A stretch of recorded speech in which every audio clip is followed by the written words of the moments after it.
game. They believe this game is the one where they turn the tide. And with that, we say hello, everybody. I'm Brian Custer, as always, with my partner, Rod Gilmore. We got Lauren Sisler with us as well. I'll tell you what, this first season in the SEC certainly has not gone the way Oklahoma thought it would be. Brent Venables is feeling the heat. He's got major issues on the offensive line. Seems like every receiver he's got is hurt. Yeah. And there's still questions whether or not Jackson Arnold is the quarterback of the future here. Yeah, those storm clouds you mentioned started to break up a little bit last week in the loss to Ole Miss, and that's because Jackson Arnold had his best game at quarterback. After being benched for a couple of weeks, he showed up and played really, really well, such that Brent Venables said, he's my guy today, and he's my guy going forward. And the other good thing for Oklahoma was that they found their rushing attack for the first time in the SEC play. They had 147 yards, well above their average. So those are seeds that say they're coming. Well, just like the Sooners, Maine is 4-4, but Maine's got no problems at receiver. In fact, they got a good one, who just so happens to be the son of a Hall of Famer and our ESPN colleague, Randy Moss. Yeah, his son, Montego Moss. And listen, it's not fair to compare him to the Hall of Fame dad that he has, but let's do it anyway. He's not as fast as his dad, 4.3 sub 40, but he's got the hands. He will go and attack the ball at the highest point, just like his dad did when he was playing at Marshall. So they have that in common, blessed with those great receiving hands. This is the first ever meeting between Maine and Oklahoma. In case you're wondering, Maine is 4-26 versus FBS programs. All four of those wins have come since 2004. Their one victory, 1-0 versus the SEC, as a victory over Mississippi State in 2004. As Joey Bryson kicks things away, we're underway here in Norman. Let's go down to the field, and here's Lauren Sisler. Hey guys, look, you talked about the storms this season, and Jackson Arnold talked about the ups and downs, but he said really what it has done for him is it's brought him perspective. It's changed up his lens a bit as he's had to sit the roller coaster that it's been, the ups and downs, the back and forth. He said he was playing with the expectations on his shoulders, felt like he was playing restricted, but really now he's been able to open up, play more free, and really he said he's had some of the best experiences in these last couple of weeks in Ole Miss. You saw in that football game one of his best games of the season. So now he can play loose, play free. We'll see how he does today. Takes the snap, and they're gonna keep it over the left side, and Arnold showing off the wheels. You know, Jackson Arnold was the #1 player out of Texas. He was a 5-star talent a couple of seasons ago. He did start last week against Ole Miss after being benched against Tennessee. That was back on September 21st. Here's the handoff to Javante Barnes. Barnes has certainly been coming on strong the past couple of weeks, Rod. Last week had the best performance of the season for him. Yeah, he ran really hard, very physical, broke tackles, and brought the rushing attack to life for this Sooners team. New offensive coordinator Joe John Finley going with a little more tempo than they've had this season as Barnes gets another carry. You know, the thing about Jackson Arnold and last week's performance, one, they got the ball out quickly. I mean, that was the game plan. Quick game, RPO game, didn't really use any drop back game. None of the really slow developing pass routes, some play action, but they allowed him to get rid of the ball quickly, and they allowed him to run. Second down, Arnold under pressure. Eludes a Black Bear, using his legs again and tripped up. Shakur Smalls, who makes the stop for Maine. Well, we talked about the offensive line issues in the open, and that's been a huge problem. 19 sacks in the last 2 games. Just an unheard of number. And you saw on that last play to create this third down, the Black Bears got some pressure. 39 sacks on the season for Oklahoma. Third down coming. Maine showing pressure. Oklahoma looking to change the play. 5 seconds on the game clock. Arnold under pressure, eludes it, throws it away, and Oklahoma will punt things away. That is a huge beginning for Maine. You know, they gave up a first down and then come back and they show they get pressure So the weakness that Oklahoma has had with their offensive line play, Maine took advantage of that on 2nd down and 3rd down on this series, and that's got to be a great start and a confidence builder for the Black Bears. Luke Elzinga will punt things away for Oklahoma, and standing back at his own 20 is Mo Arafin.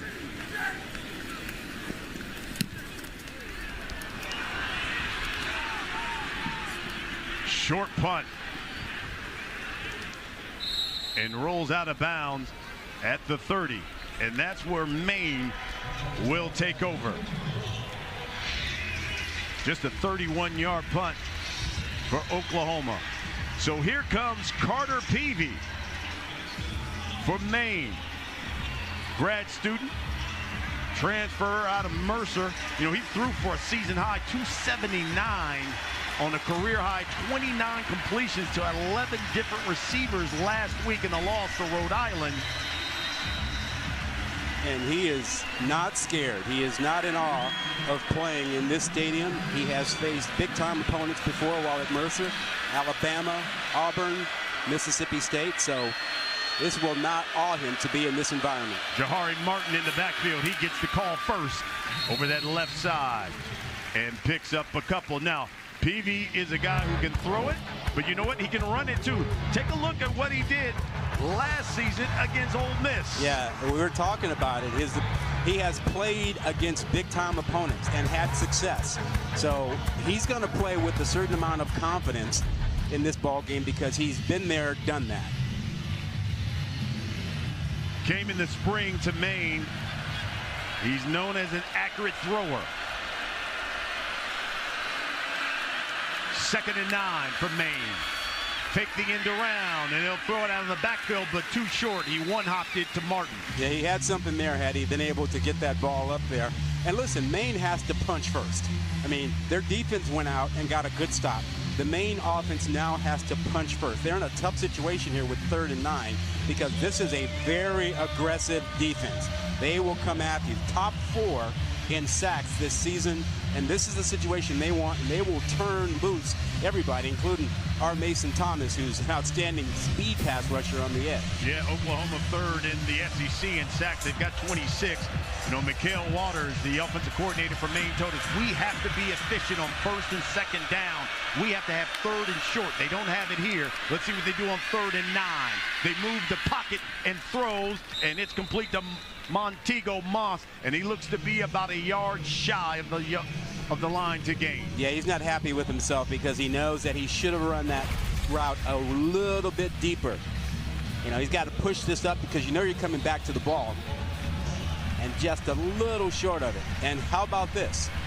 They're trying to punch first. They're going for this on their own 41. If they don't get it, short field for Oklahoma, but they're being aggressive and trying to get that first punch in.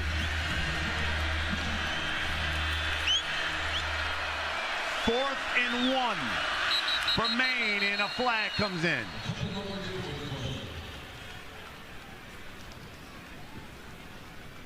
Confusion in the Oklahoma secondary. Delay game on the defense using the clapping signal. 5-yard penalty results in a first down. And that has been a point of emphasis this season. That's right.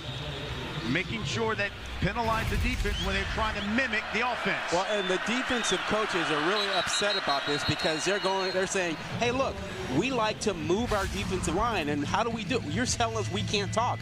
We have signals, we yell, we tell, sometimes we clap. Why is that a penalty? Well, because the offense always claps. It claps first. It's a first down now. From the 46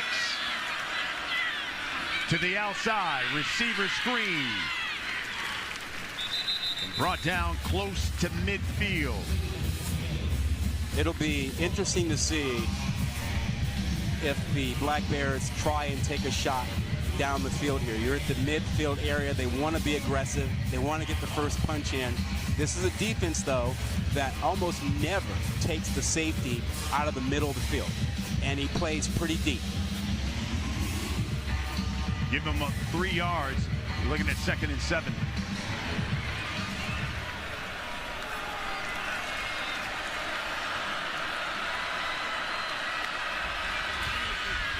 They'll keep it on the ground. That's Jahari Martin. And he's hit at the 49. I know that they want to grind it out and burn some clock, but running against this defense, first down, second down, isn't going to get you a lot of money. That is what this defense does really, really well. Stop the run and get to the quarterback. And now you have allowed Oklahoma to turn their pass rushers loose.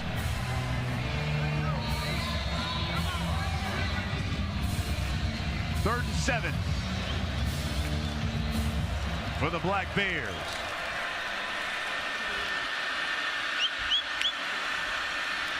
Peavy throws, that's complete to the outside. That's the tight end, Cooper Heisey, and he's got enough for a first down.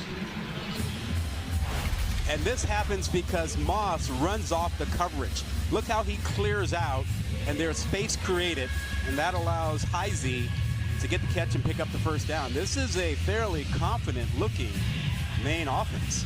You know, we were talking with Jordan Stevens, the head coach of Maine, before the game, and I said, what do you want to see early on? He said, I want to see my guys come out here and compete. Yep, and he said, look, we're not going to be afraid. We want to throw the first punch.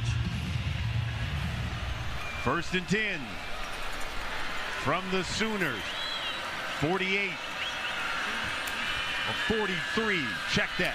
Peavy through the air. Incomplete. He was looking at Montego Moss. Down to the field. Here's Lawrence. Hey, and you guys talked about it. Peavy has played in several SEC stadiums, Alabama, Auburn, Ole Miss, and he said, look, the message to the team this week, don't make it any bigger than it is. Sure, there'll be more people watching, more fans in the stands, but just go out there, play our ball, play our best, and we'll see where the chips fall. He's a mature guy. Got married in December. Heck, he led Mercer to the FCS playoffs as well. And brought his wife from Georgia to cold country Maine and got away with it. Ryan Santana fifth in the backfield. Peavy will keep it. Peavy's got a first down. Down the sideline. And Peavy inside the 10 and knocked out of bounds inside the 5. Billy Bowman saved the touchdown. Really aggressive play by the defense and the zone read. Everyone attacked the running back. Now, we showed you earlier Peavy's ability to keep the ball and run as he did last season. And then he makes everybody get lost here. Now, there's a little block on the back end, even so much of a great fake. Our camera crew is trying to find it too. It's a really, really good fake. 40-yard run by Carter Peavy, and it is first and goal for the Maine Black Bears from the 3. 3 tight end set from Maine. To the air. Touchdown, Maine, Heisey.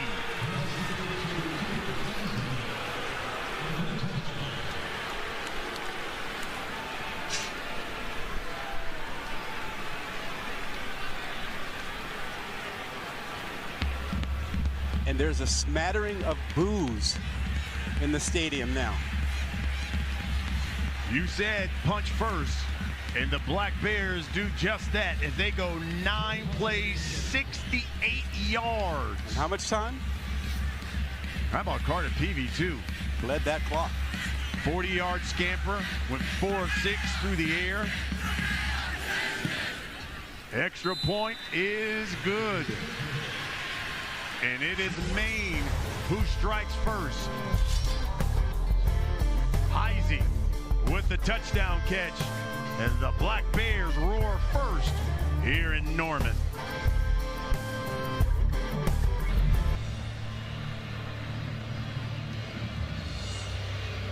Back here in Norman as Maine, Joey Bryson will be kicking things away. Back deep is Sam Franklin and Billy Bowman for the Sooners. Overcast skies here at Gaylord Memorial Stadium. They're expecting rain, storms, but they don't believe they'll come rolling in until around the evening time, somewhere around 6. One of the reasons why they moved the kickoff from 1:30 to 11 local time.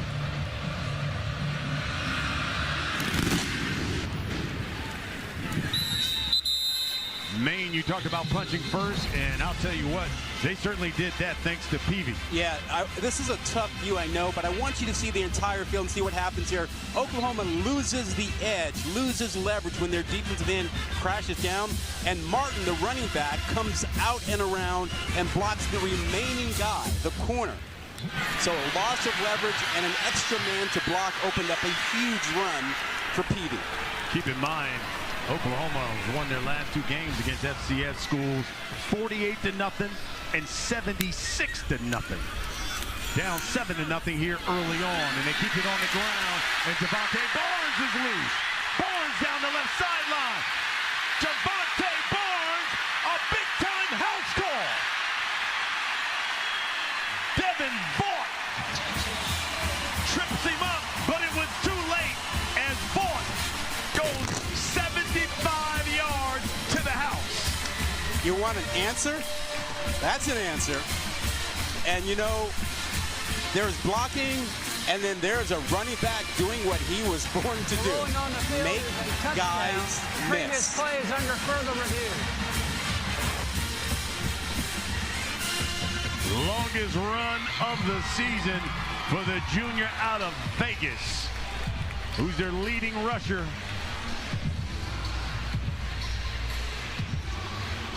They're going to take a look to see if they got him.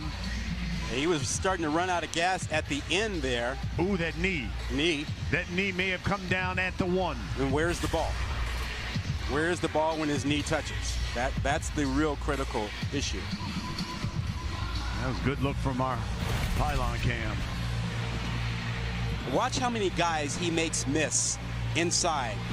2 guys there who had the ability to make the tackle. After review, the player was down at the 1-yard line. It'll be 1st and goal at that spot.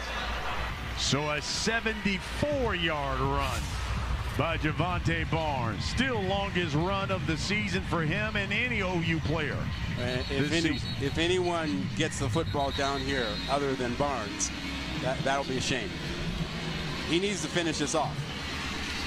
In fact, that's the longest run for a Sooner since 2021. A guy named Caleb Williams ran 74 yards. Whatever happened to him? I heard he was pretty good. Yeah.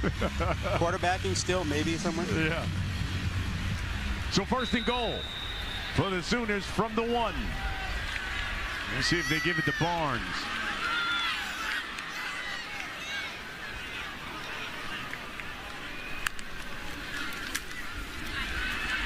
Arnold tries to keep it. Yeah, see, that ball needed to go to Barnes. If he pitches that, Barnes in the end zone. Christian Thomas was the first guy to meet him and stop him.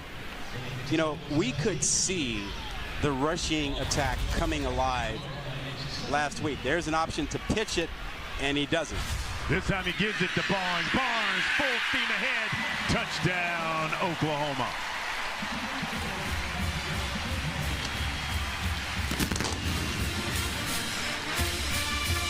His 3rd of the season. Didn't you think he was one of the guys who really stood out last week in that loss to the Mississippi Rebels?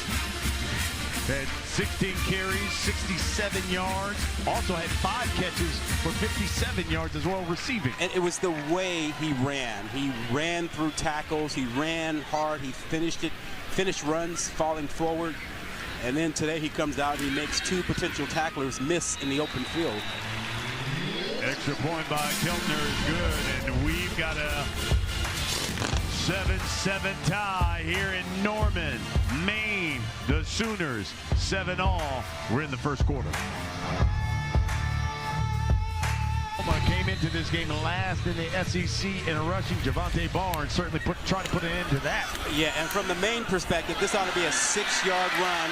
A 12-yard run max. Safety comes up out of control, and Barnes jukes 2 tacklers.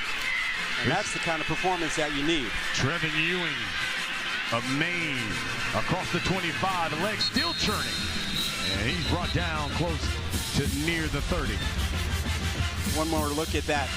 Tremendous move, sidesteps a safety. And when you're the safety, you're the last line of defense. You have to come up under control, and you can't come in trying to get the big hit because a guy like Barnes will juke you. Devontae Barnes now with 81 yards rushing, a season high. Keep this in mind. Neither one of these teams have had a 100-yard rusher or receiver this season. Barnes might have something to say about that today.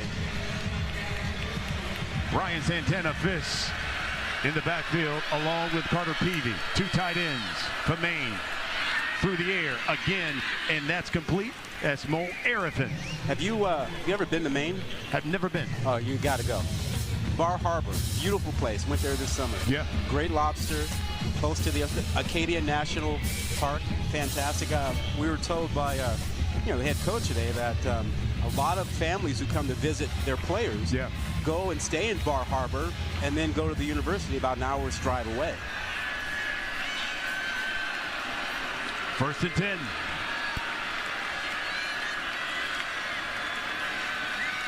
This is Fiss. Bounces it to the outside. Maybe a yard. Too much speed. Peyton Too much Bowen speed. Yep. Brought him down. Inside out. Peyton Bowen coming from the inside, showing his speed to leave that as nothing more than a pickup of 1 or 2. 2nd and 8. Peavy has had 4 games where he's completed 70% or more of his passes. He can be incredibly accurate. Bunch set to the top of your screen. Peavy keeps it and got back to the line of scrimmage, and that was it. Yeah, and here they are, 3rd and long again. And this is the situation that they have to avoid. And they've mixed it up a little bit on 1st down, but I think to be successful today, they're going to have to throw it more on 1st down. They can't run 1st and 2nd down against this defense and hope to be in any better position than they are now. This is a tough spot. This is where the pressure shows up. Maine is 1 for 2 on 3rd down.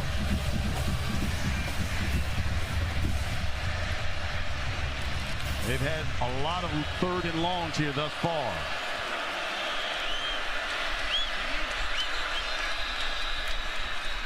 And they're going to call a timeout. First charge timeout, Maine. You can see Carter Peavy did not like the way the guys were lined up. We got 4:49 left here in the 1st quarter. We're all tied up at 7 here in Norman.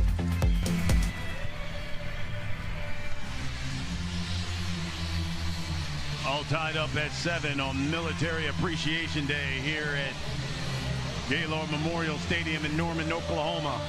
Maine, Oklahoma facing each other for the first time, and it's 3rd and 9 for the Black Bears. 1 of 2 on 3rd down. They faced a 3rd and 9 and a 3rd and 7 already here in the 1st quarter.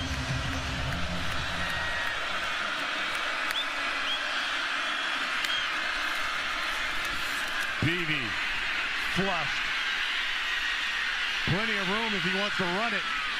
And he's maybe about 2 yards shy of that line to gain. Probably should have took off a little sooner. Yeah, probably should have made that decision. You know, they sent Moss in motion, and then Peavy immediately identified zone coverage. And so he had to adjust to that and see, okay, where's the hole? He didn't find one. He kept waiting for it, but had he just taken off, he might have had a chance to get that 1st down.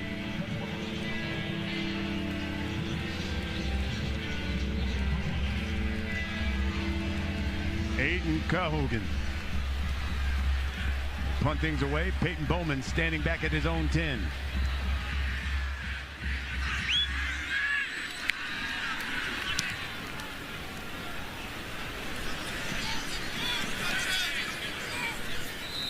And down at the 16.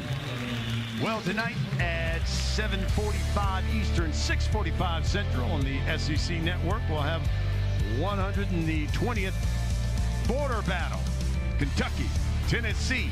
It's also available on the ESPN app, so that means you can watch it anywhere. Tennessee now ranked 7th. You know, the race in the SEC is wild, and anything can happen, and it wouldn't surprise me to see Kentucky rise up and make that a real close game. And especially with the college football playoff rankings coming out on Tuesday. On the ground, it's Barnes.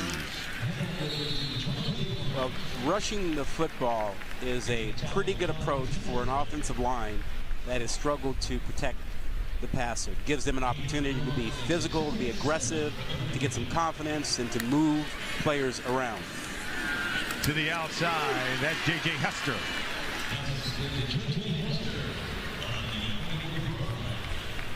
We talked about the offensive line coming into this season. Oklahoma had no returning offensive linemen or tight ends. Yeah, and it has shown. There are 10 different starters in the offensive line this season.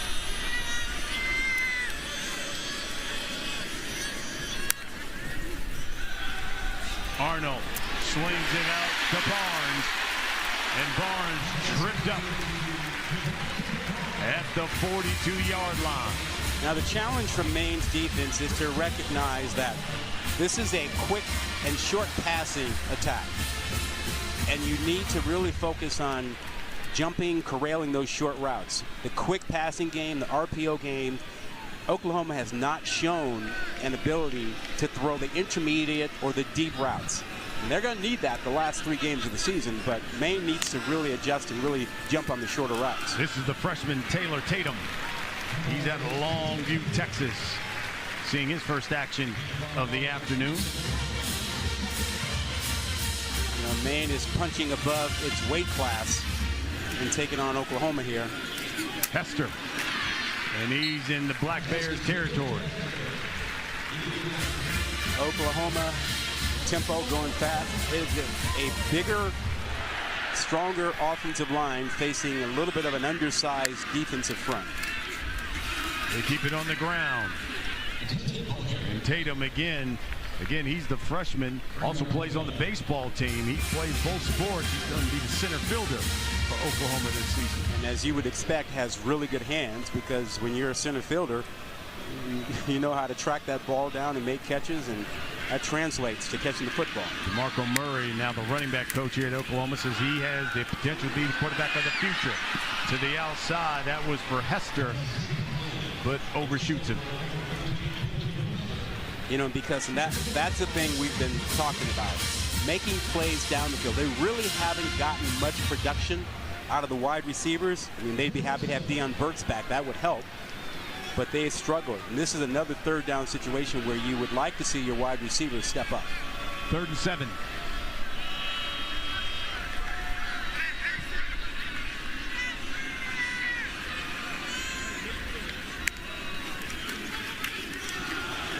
On the ground, Xavier Holmes makes the stop on Tatum. You're going to be about 4 yards shy. Let's see what Coach Venables, he's going to go for it. Yeah, this is a no-brainer decision. You're at the 40. The analytics say go for it in this situation. 4th and 4 for Oklahoma. They go 4 wide.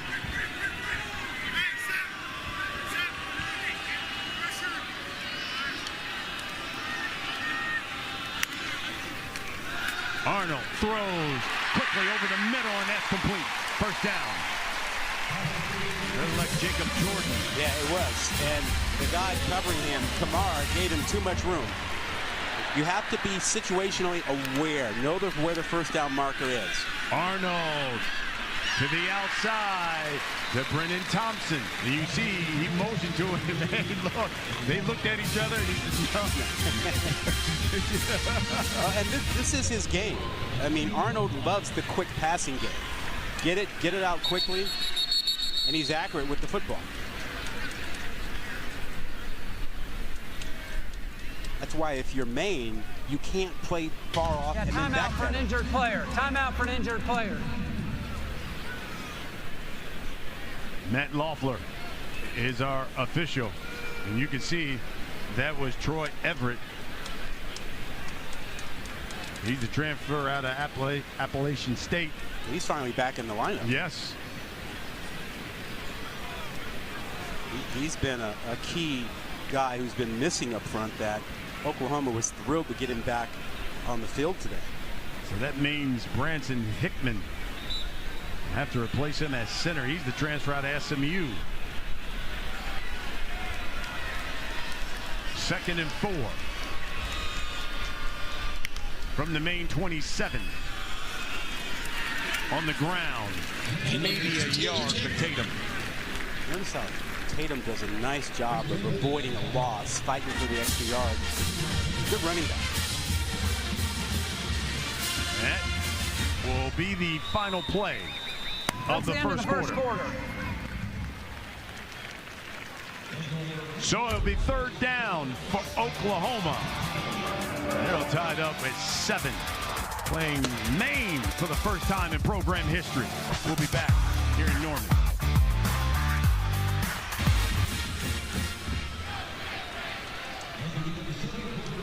Third down. We're tied up at 7. We begin the second quarter.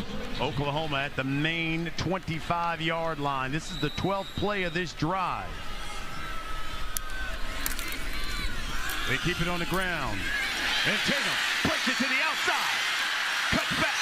And brought down inside the 10. Kristen Thomas makes the stop.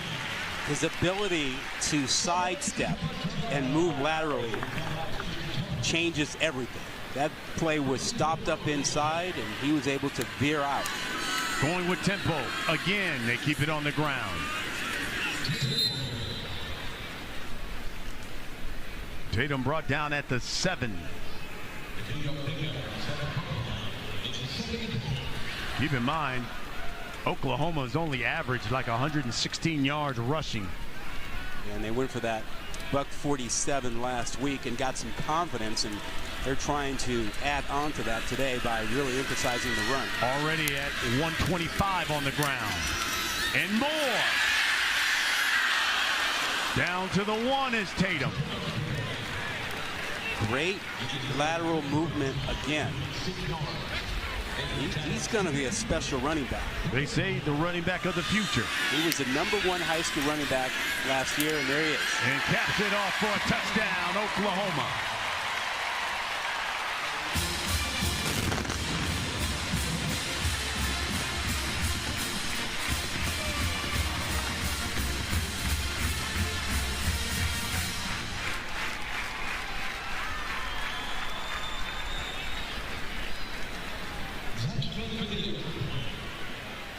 Fifteen plays, 84 yards. Jack Schmidt in for the extra point.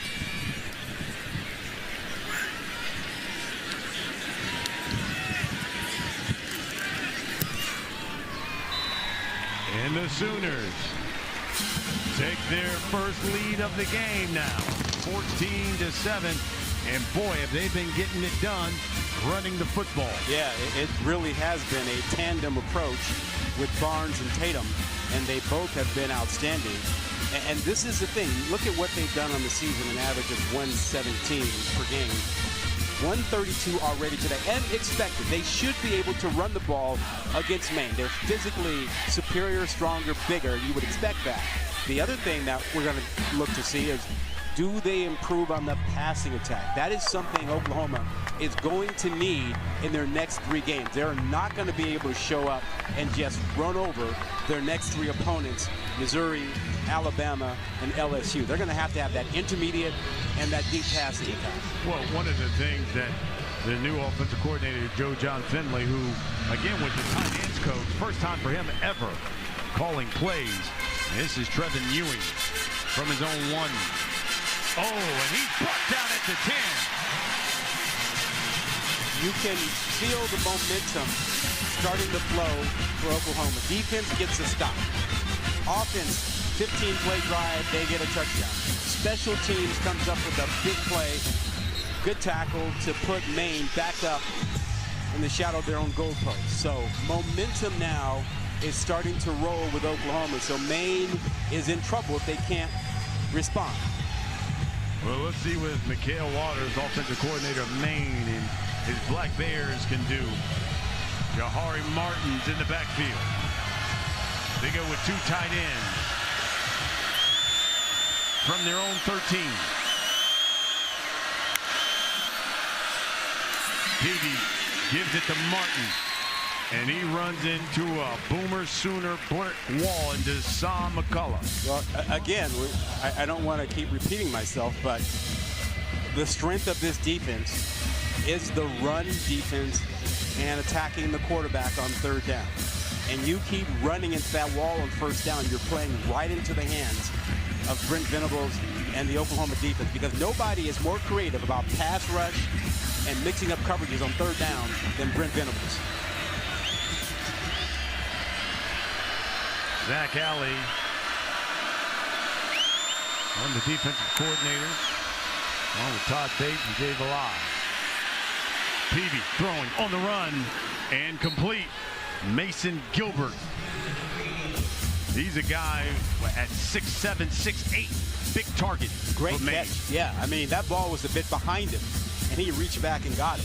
That's a huge first down for Maine, a chance to get some momentum going. But Gilbert, you mentioned 6'8", 255. That was pretty athletic. He'll go with tempo here. And he'll give it to Martin. Maybe a yard.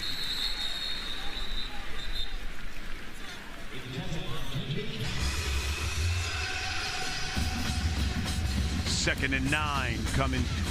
And again, Maine said one of their main keys offensively, be efficient on first, second down here, because they don't want to be third and long. Not working. Haven't been efficient on first and second down. This is another situation where, you know, you can't run the ball inside and make it 3rd and 9, 3rd and 8.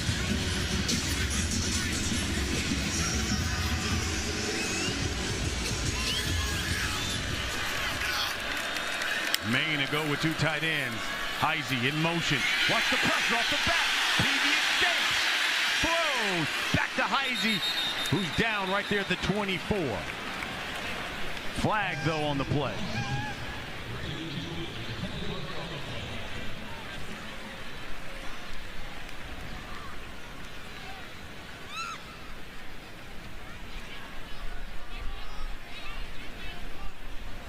Here's Matt Loeffler. Holding, offense, number 82. The penalty is declined. 3rd down. That was Heisey who made the catch. Yeah, smart decision to decline this. And how Peavy got out of this is beyond me.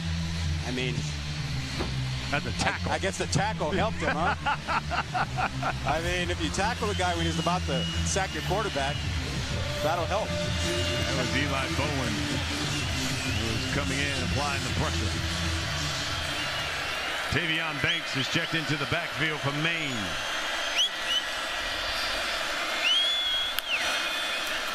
Peavy rolling out, flag. Looks like there's going to be another hole. And then maybe Heisey again.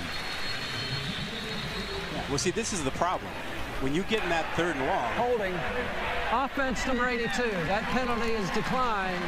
It is 4th down. It's asking these guys too much to try and block these speed rushers and these athletic guys coming off the edge. And you see again, Heisey just grabbing and manhandling the guy. You have to make something on first down to give yourself a chance and avoid that long 3rd down situation.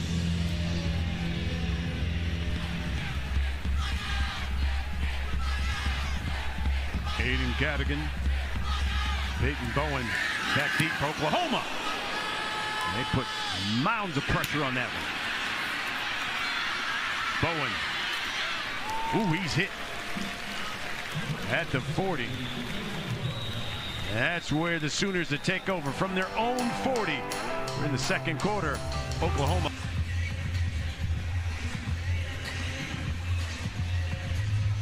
In the 2nd quarter, 7-point lead for Oklahoma. Here's a good look at their new offensive coordinator, Joe John Finley.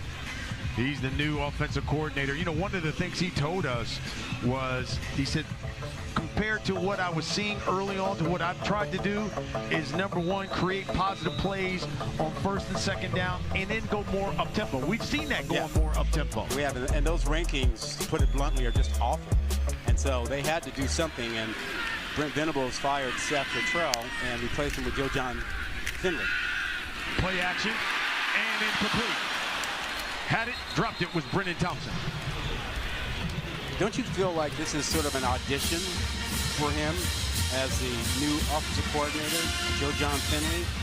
And it's a tough situation for him because he's close friends with the guy who was fired. Yes, Seth Luttrell.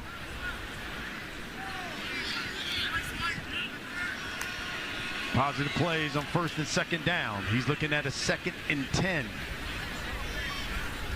Sam Franklin now in the backfield for Oklahoma. He's the transfer out of Tennessee Martin.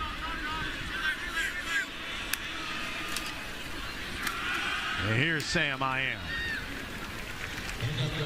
Good 4-yard pickup to the 44.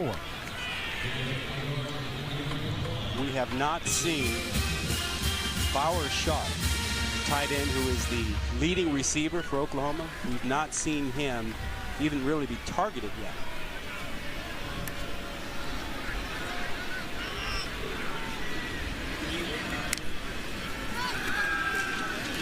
Arnold runs out of the pocket. He's got a 1st down. And brought down at the 41 by Robbie Ryobi. Arnold is more aggressive in his decision making about running. He doesn't waste a whole lot of time.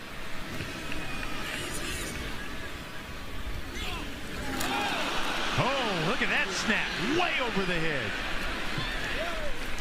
And Arnold will take it and just throw that thing away. Well, he might get a flag. I don't think that ball crossed the line of scrimmage. Total miscommunication here. Intent to the ground. The quarterback was outside the pocket, got the ball beyond the line of scrimmage. 2nd down. Yeah, so no grounding. He was outside the pocket. It wasn't clear that, at least initially, whether the ball had passed the line of scrimmage. So great play to save a lot of yardage by Arnold. Back to pass again. Plenty of time. Got a man open. As Jacob Jordan brought down at the 20. That is pass protection. This offensive line has been maligned most of the season, but this is a long, slow, developing cross-country route. And Arnold had all the time in the world. He keeps it this time. Here's a flag. He's brought down at the 19. That was a 24-yard pickup, that pitch and catch to Jordan. Holding. Offense number 77. 10-yard penalty. 1st down. Etho Zaida. Zaida is the left guard. Been some shuffling around with that offensive line. They're playing 3 tackles this week, rotating folks. But there he is, left side of your screen. A little grabby.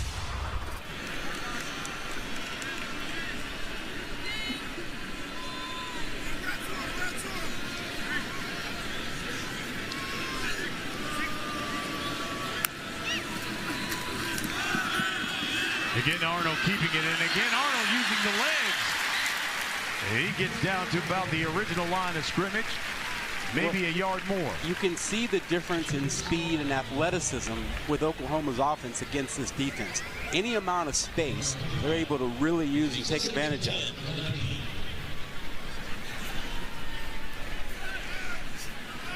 Arnold with 29 yards rushing.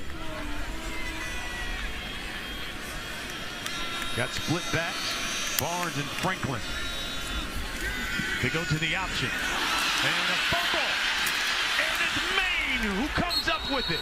First turnover of the game, and it's Jaden Curry who recovers it for the Black Bears. It didn't look in real time like that was a bad pitch. And it looked like, to me, like the pitch was in a good spot. But thinking about running before you get the ball. Big turnover. Maine is still in this thing.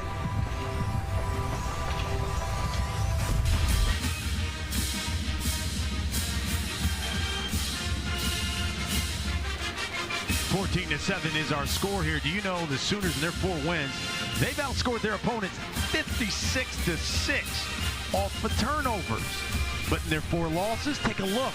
They've been outscored 41-0. First turnover of the game, and it's Maine looking to capitalize. Well, and the other thing is that turnover lost opportunity, lost points opportunity for Oklahoma because of where it occurred in the red zone. Last 6 games for Oklahoma, including today, They're -7 when you talk about the turnover margin. Diamond. And that's incomplete as Peavy was looking to throw it to Eli Mahan.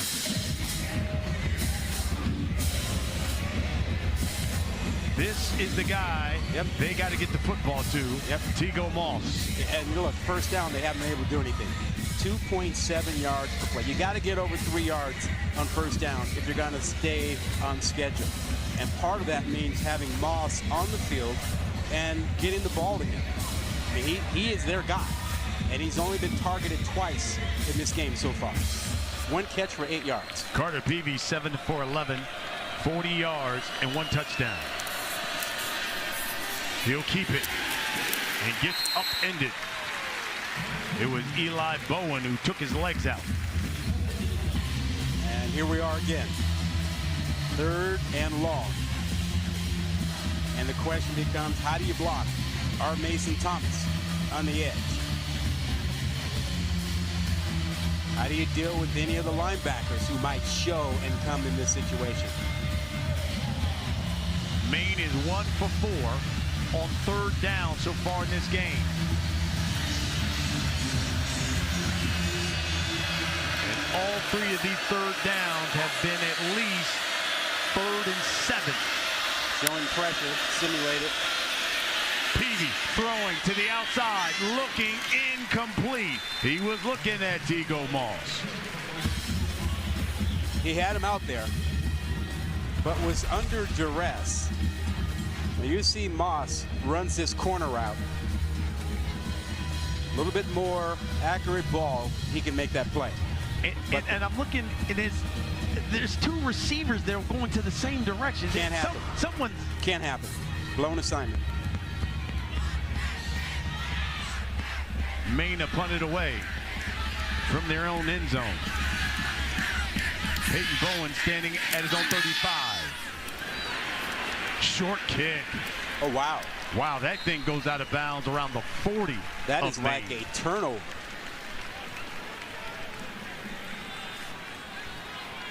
Well, tonight, SEC football final. You got Dari Nokwa, you got Chris Doring, you got Benjamin Watson. They'll take you through the biggest stories of the day. They can, of course, break down all the SEC games. Comes your way to 9/11 Eastern, 10 Central on the SEC Network. And you can catch it on the ESPN app as we take a look at the SEC teams all ranked in that top 25. Keep in mind the college football playoff rankings come out on Tuesday. You might have 7 or 8 SEC teams in the discussion, but no more than 4 will wind up in that ranking. 23-yard punt. Here goes Javonte Barnes. He's got 100 yards of rushing. Down the sideline and out of bounds. Inside the 10. A staple of the Oklahoma run game for years, the counter. They pull a guard and a tight end. Come around, outnumber Maine with blockers and patiently waiting to find his hole to Barnes. Over the right side to Barnes again. Still legs turning. And they're going to mark him down at the 1. Javonte Barnes now with over 100 yards rushing. First time this season Oklahoma has done that. Commitment to getting the rushing game established, and Barnes is doing it. And he'll just walk in Jackson Arnold as he gives a military salute. And the Sooners up now 20-7. He's got to go shake the hand of his man Barnes, because Barnes had a tremendous fake and took a wicked hit. And that was the reason Arnold was all by himself. Jack Schmidt in for the extra point.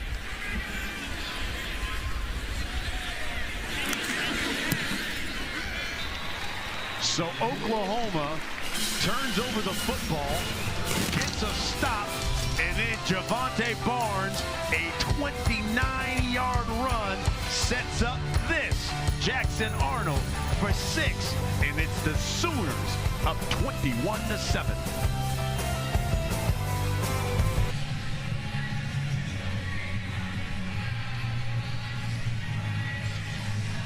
21-7 our score here in the second quarter. Javante Barnes, 21 yards rushing. That's the most by Oklahoma running back since last December.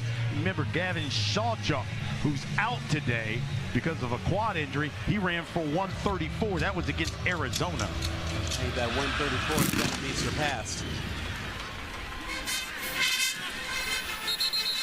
Let's go down to the field. Here's Lauren. Hey guys, Military Appreciation Day here, and Robert Spears Jennings having the honor to run the flag out onto the field today. His mother, Flotrice, and his father, Markello Jennings, both served in the military. So growing up, he moved around a lot. He told me that moving around to 8 different states really helped him become more coachable, more adaptable. And it's all about discipline. So here's 2 things that he lives by. You see him on his cleats. The first one, the first saying, stick to the script. God's already got your life scripted out. Head down, keep working, stick with it. On the other cleat, you're going to see I need one, and that one comes from his mother, Flotrice, always saying when she needs a big play from him, you can hear her shouting it out in the stands, and those sayings you'll see on each of his cleats, as I mentioned. 2 things he lives by, and we want to thank his mother and father and all our military men and women for their service to our country. Amen to that. He certainly turned into a vocal leader. That's complete to Joe Gillette. What a job Robert Spears Jennings has done as far as leadership. Last 6 games he started, had round up about 41 tackles for Oklahoma. Had 6 of those against Tennessee alone. And it doesn't matter how loud the stadium is, you always know where mom is sitting, and you know her voice. Absolutely. Doesn't matter. 2 tight ends. 2nd and 6 here from Maine.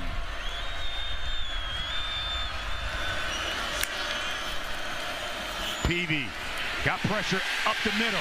Eludes it and throws it away. That was Kobe McKenzie, who came in and applied the pressure, and Peavy got rid of it. Well, the speed and quickness of these pass rushers is a bit too much for Maine. And Maine's on the ropes right now. They are on the ropes. If this were a boxing match right now, you might be saying that they're a punch away from being knocked out. Looking at 3rd down, 1 for 5. They have to get this third down, because the way the momentum is rolling for Oklahoma, they don't get a first down here. It'll be a short field again for the Oklahoma offense. Peavy throwing. That one, Moss, first down. Moss is, I can't imagine how tough it was for him to play athletics, to play the same position as his dad, a Hall of Famer. No matter what he does in that comparison, is never going to be enough. And, he's handled that kind of pressure growing up as Randy Moss's son very, very well. We've seen his brother do it at LSU. Yep. Not as tall as Dad. He's 6'1". Dad is 6'4". You see what both of them did in their senior season. Tavion Banks in the backfield. Peavy back on the roll, throws it back to Heisey, incomplete. He threw it right into coverage where Kenai Walker was just standing. He was just a rolled up corner, playing his spot out in the flat in the perfect position to make a hit. And he's probably looking like, he's not throwing the ball over here. I'm standing right here. He's really going to throw it? 2nd down and long for Maine from their own 41.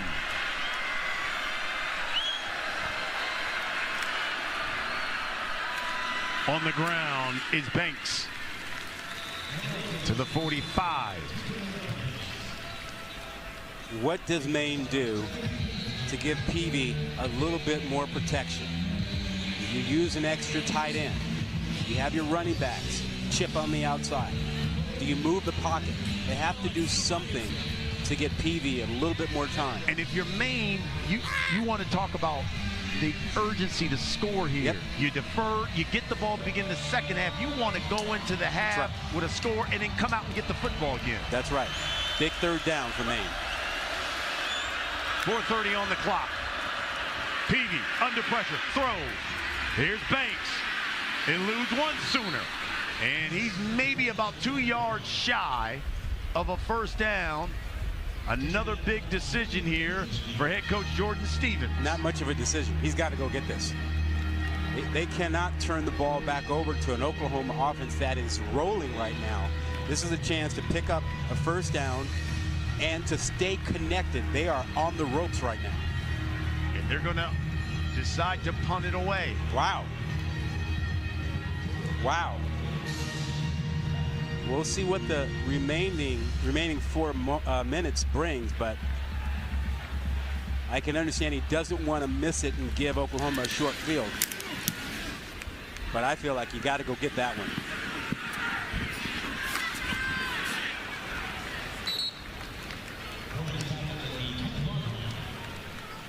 So Oklahoma have certainly been getting it done running the football against Maine.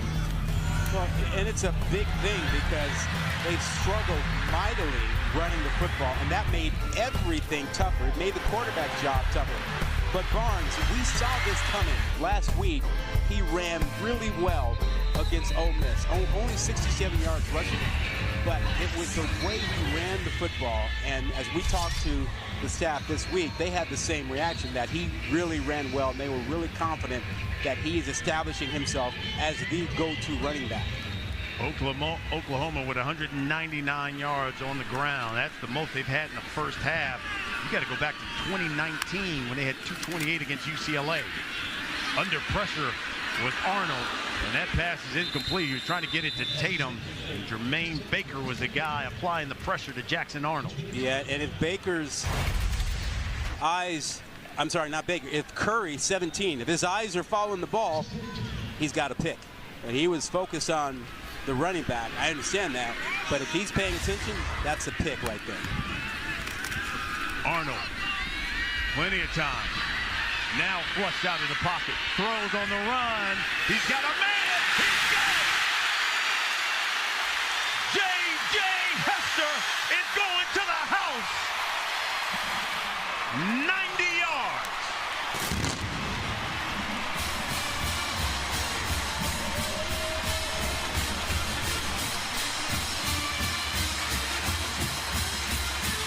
J.J.'s last touchdown catch 3 years ago against Missouri. This was a scramble drill. Arnold extended the play, and Hester did exactly what a good receiver should do. Get to your quarterback's vision, go deep. Either you're coming back to the quarterback or you're going deep.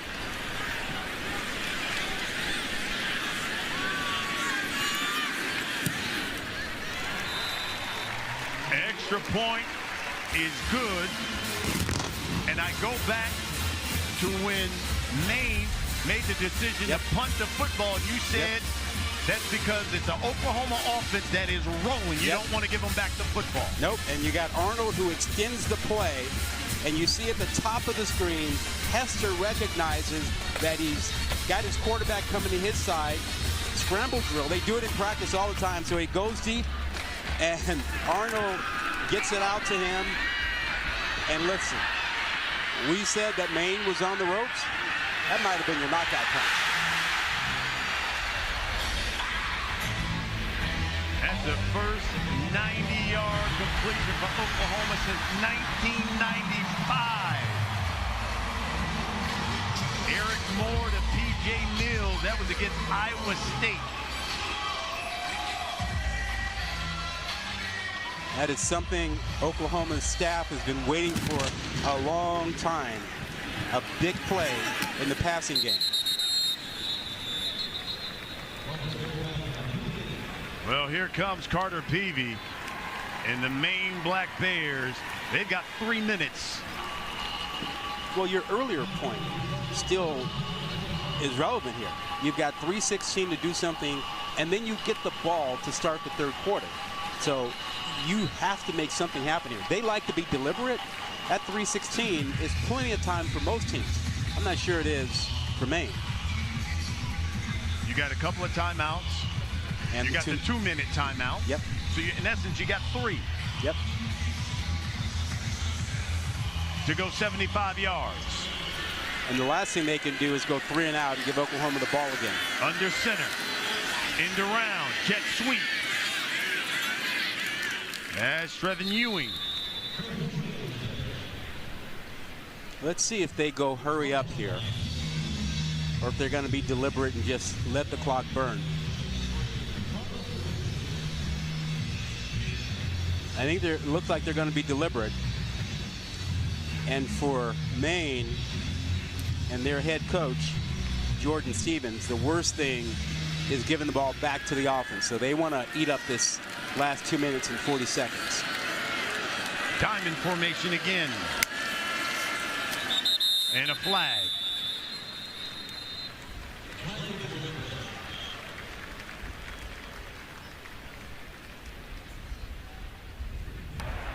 False start. Offense, number 57. 5-yard penalty. It is second down. Now for Oklahoma defensively, your approach might change now that you have a 2nd and long here. How do you get some pressure? And you've got 3 timeouts plus the 2-minute timeout. You want that ball back.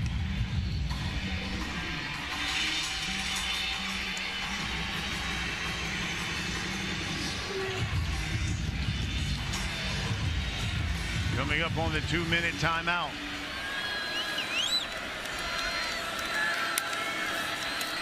Peavy looking left, throwing, incomplete. He was looking at Mo Arathan. He wasn't open. Eli Bowen was all over it. That's your best cover corner. Yep, and he was all over that. It wasn't even close. I mean, you cannot cover better than this. He is in position. One more step. He might have stepped in front of that thing. 3rd down. 3rd and 8. 2 for 7 on 3rd down is Maine.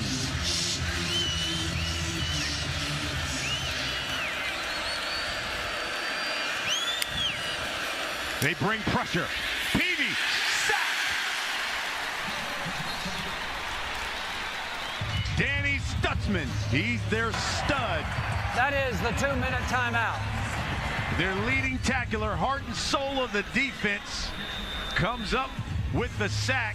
Oklahoma 3rd in the SEC as he came off that left side. He is so aggressive. Little twist inside. Projected 1st-round pick. Shows you why. Oklahoma. Welcome back to Norman. 28-7. Okay, hey, Nana. Look at Go Nana. Go Nana. It's your birthday. It's your birthday. Yeah, they have fun. Look, they hadn't had days like this in a while. No. It's been a few weeks since they've seen that here in Norman. Up 21. And Maine looking to punt things away. I go back to that 4th and 2. Maine decided to punt instead of going for it. 5th straight punt from Maine. Bowen from his own 42 gets out to midfield. Now I'll tell you why. One of the reasons why you said they were probably being deliberate on their last offensive possession, Maine, well, because Oklahoma's offense, last 2 touchdown strikes, 49 seconds, 23 seconds. Yeah. Oklahoma's 2-minute drill has been pretty good lately. It was good last week. Jackson Arnold has been on fire, continuing the great play he showed last week. Quick passing game, the ability to scramble. It's all been good. Barnes is back in the backfield. The middle of the field is wide open. And Arnold, he's looking at it. He's looking at Thompson. Incomplete. He recognized it. And he saw that the safety moved out of the middle, man coverage, and when you get that look, you have to throw the ball to the middle of the field. Before the Tennessee game, where he was benched, you know, he did not throw for 200 yards, and it threw 3 picks in 3 straight games. Yep.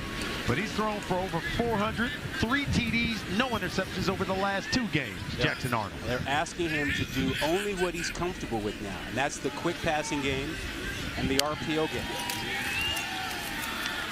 This is Barnes. Oh, he's running hard. $1:35. They have plenty of time. Still have their 3 timeouts.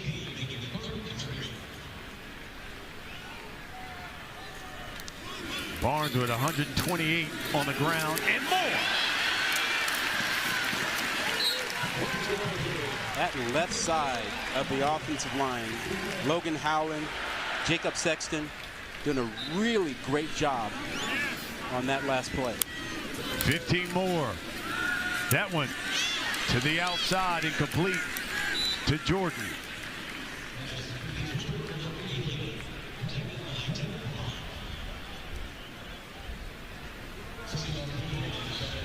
Barnes now with 143 yards rushing. And even more. He's got a new career high, Javonte Barnes. You think that might build a little confidence for this offense? Should be.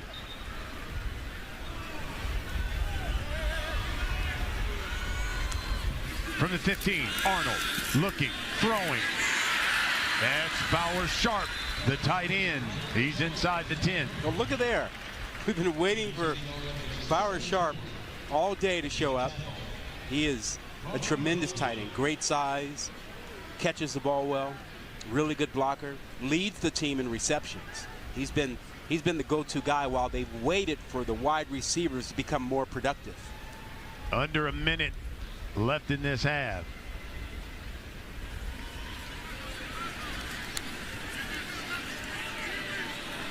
They can still run the ball. They've got all 3 timeouts. Arnold to the option. Barnes. Javonte. Touchdown.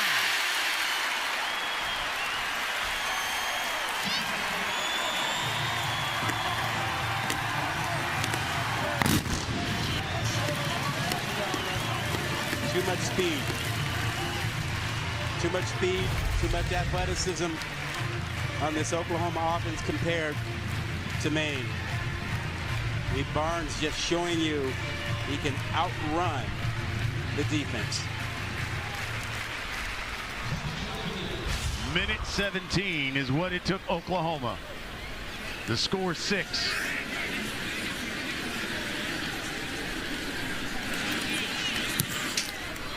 This game was 7-7 at the end of the first quarter. Since then, Oklahoma has gone on a 28-0 run.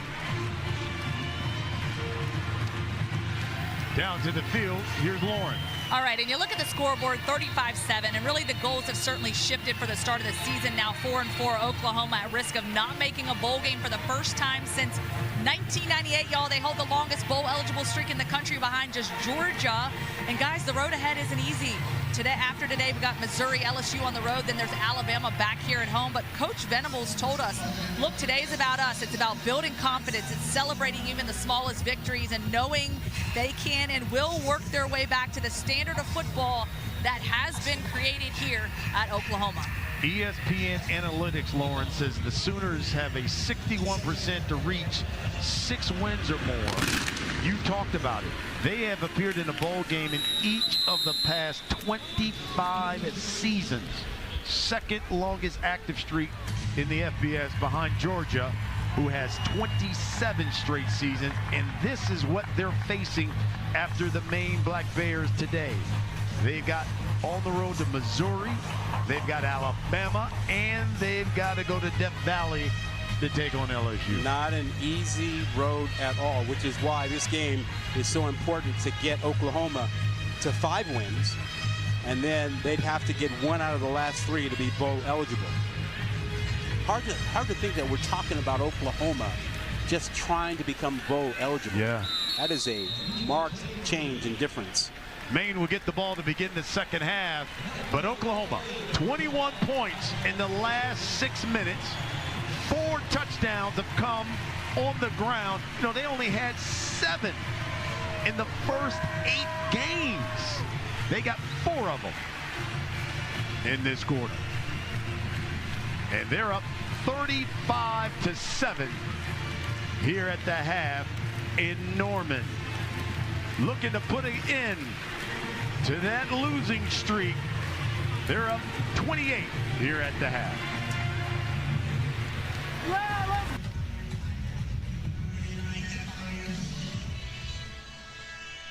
Here's a look at Our first half stats, Oklahoma with a 28-point lead here. And, you look at Maine, just 115 total yards of offense. Well, and only 54 yards rushing. They wanted to be able to run the football today, and they haven't. And part of that's because they've run the ball on first down, and Oklahoma has shut it down and put them in long situations, and that's worked for the defense. Keep this in mind. Maine's first drive of the game when they score, 68 yards.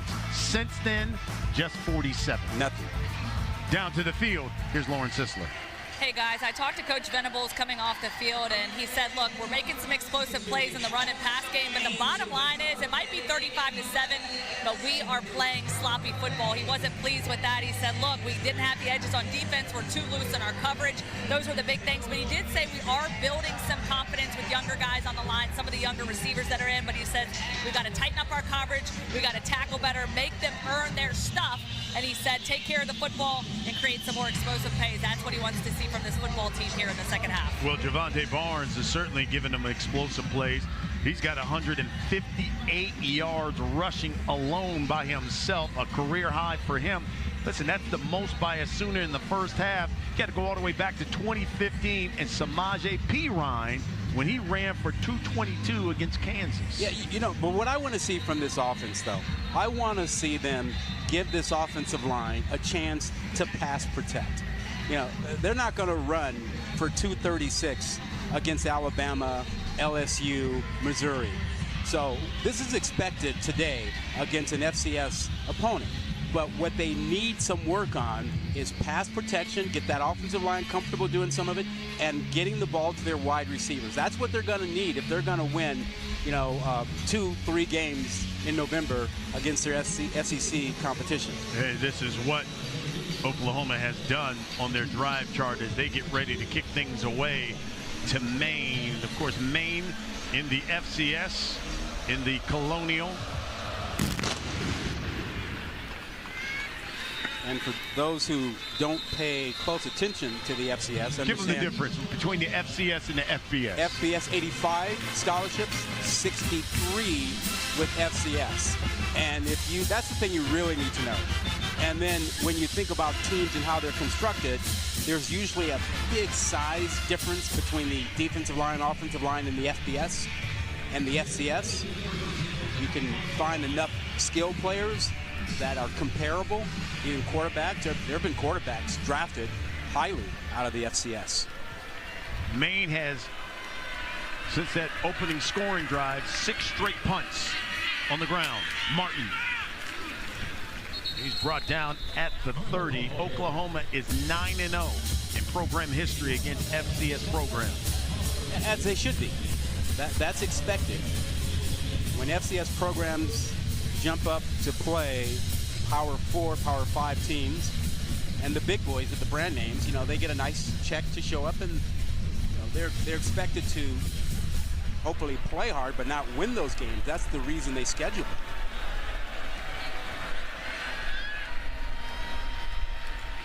Peavy again to Martin.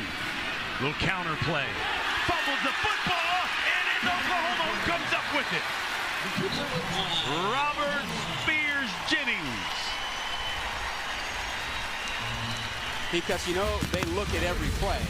Did the ball come out after he hit the ground? No, it didn't. I don't think so at all. There was a good strip there on the tackle from behind. I mean, when you strip and recover, that is a play that will get you a lot of attention. Lauren Sisler told us about Robert Spears Jennings. Of course, his mother in the military. He's turned into the vocal leader of this defense and making a play there. 2 tight ends here for Jackson Arnold in Oklahoma. Here's Javante, bounces it to the outside, shakes a man, gets inside the 30-yard line. He's about a yard shy of a first down. Christian Thomas makes the stop. I think he might have a 200-yard day. I mean, he has made guys miss in open space. And that's what you want a good running back to do. You cannot simply gain what is blocked. You have to get more, and you have to make a guy miss. Got an injury on the field. One of the main players is down. We'll check on him, and we'll be back.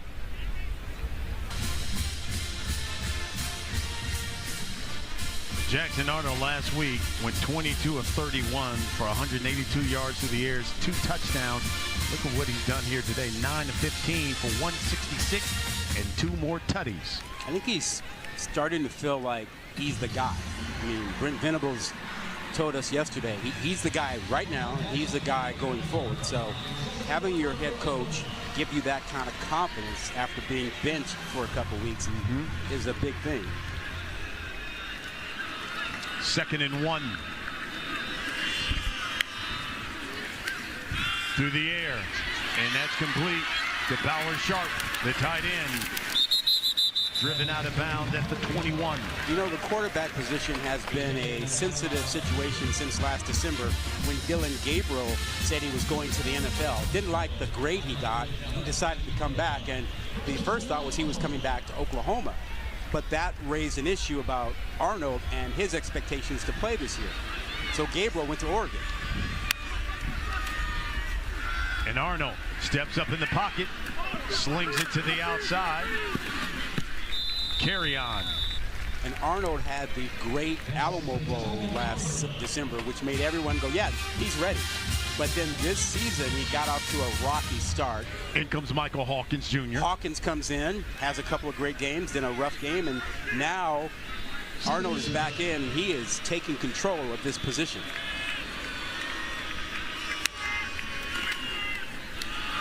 And here's Javonte.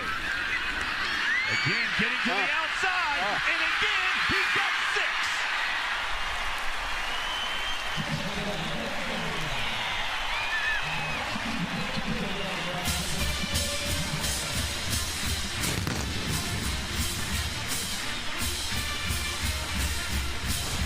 He simply refused to be tackled. You are not quick enough, fast enough, tough enough to get me. And does he stay in bounds on his way to the end zone? Right foot, left foot, right foot, he's in. Good look from the pylon cam. 3rd touchdown of the day for Javonte Barnes to go along with his 186 yards rushing.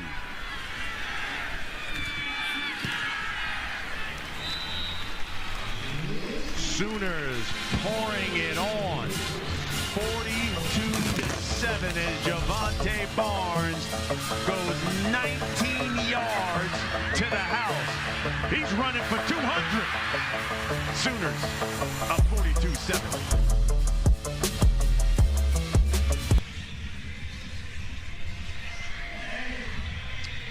Javonte Barnes, 186 yards on the ground. Career high for him. 3 touchdowns as well, Rob. Junior out of Las Vegas, Nevada. Desert Pines High School is really starting to take control of this running back spot. His ability to make guys miss has really been on display today. The running back coach, DeMarco Murray, told us yesterday, this kid is coming on, and I think is really finding his stride. And he couldn't be more on the point. He came into this game with a 374 yard rush. He's got nearly 200 already. Here's Trevin Ewing from his own 15. He gets it to the 25, and that's where Maine will take over. You know, 5 of Oklahoma's 6 touchdown drives in less than 2 minutes. This last one just 136. And now here's Carter Peavy in Maine, down 35, looking to go 75 yards. They haven't scored since the opening drive of the game. Well, we talked about them really having to throw the first punch, which they did. It was just the only punch that they've thrown today. And they really haven't gotten Teagle Moss involved enough in this ballgame. He's in the slot, lower part of the screen, number 81.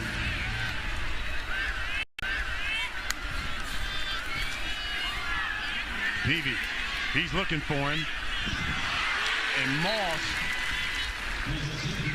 Hit by Billy Bowman, incomplete. He tried to make a one-handed catch. Yep, he was going for the, my dad makes his catch all the time. And he almost came up with that.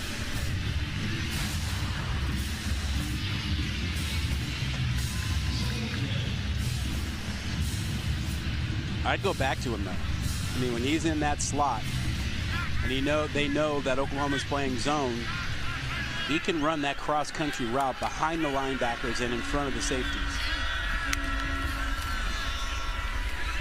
Tried the receiver screen, and that's broken up. Nope. When you are facing man coverage, you cannot throw a wide receiver screen. You know why? The man who is catching the ball is in man coverage. He's going with him into the backfield. You cannot throw a wide receiver screen against man coverage. Eli Bowen broke that up. So 3rd and long again. Maine 2 for 8 here on 3rd down.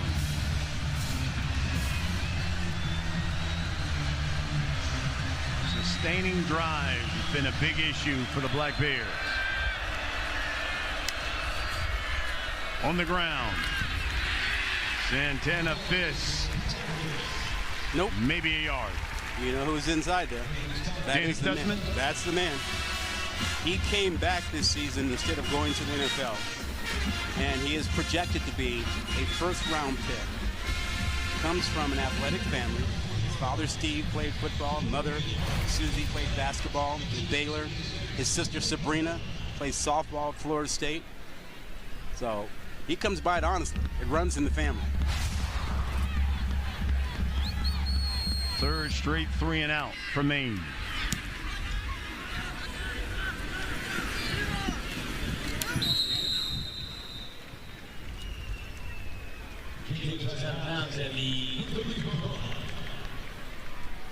Here comes the OU offense, which has just been unstoppable. How long do you think it is before we see Michael Hawkins, the backup quarterback? I think this is probably a game where if you're OU, you probably want to give Michael Hawkins some reps, maybe even the 3rd-string quarterback some reps. Well, I think he will clearly be in for the 4th quarter. But if Oklahoma has one more scoring drive, that might be the day for Arnold. Here's Barnes. And flags everywhere.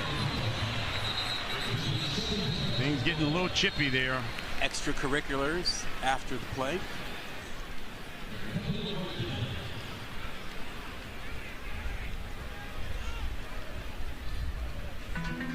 With Eddie Pierre-Louis, 55, the right guard, was in the middle of it.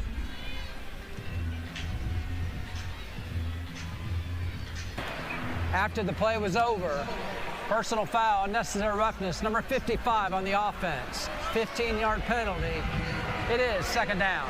You know how that happens. Offensive linemen like to hustle behind the play and try and clean up anybody standing around. They like to take shots. Well, that used to be okay back in the day, but they changed the rule on that, several years ago. You go clean up piles like that as an offensive lineman, that's a personal foul. Cost them 15, push them back. It'll be 2nd and 17.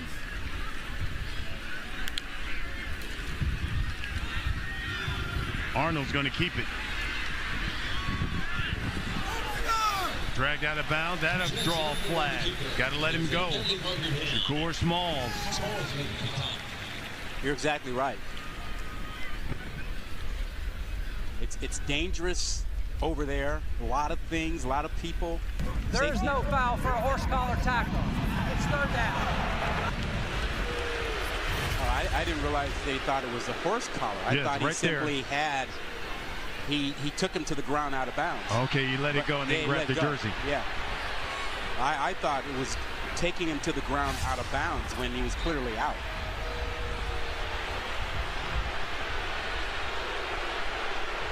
Crowd didn't like it, but it's 3rd and 13. 5 of 7 on 3rd down is Oklahoma. And take a look at what Maine's doing defensively. Changed the play. And now I've got 3 seconds to get it off. And no call timeout. Now, I'm not sure First I charge like that timeout, call. Oklahoma. So you can do the horse collar so long as you let go.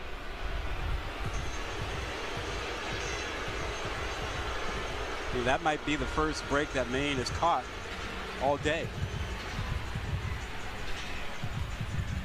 And that's what Coach Venables talking that's about. what he's saying. It's like, look, you don't have to take him to the ground. I mean, the fact that you grab the collar. I got you by the horse collar. I would have called that one. Oklahoma looking at a 3rd and 13 here from their own 30. We had talked about the offensive line issues, and they've given up going into this game a total of 39 sacks, 25 of them in the past 3 games. So far today, 0. They've been maligned all season. They deserve their flowers today. They've been outstanding.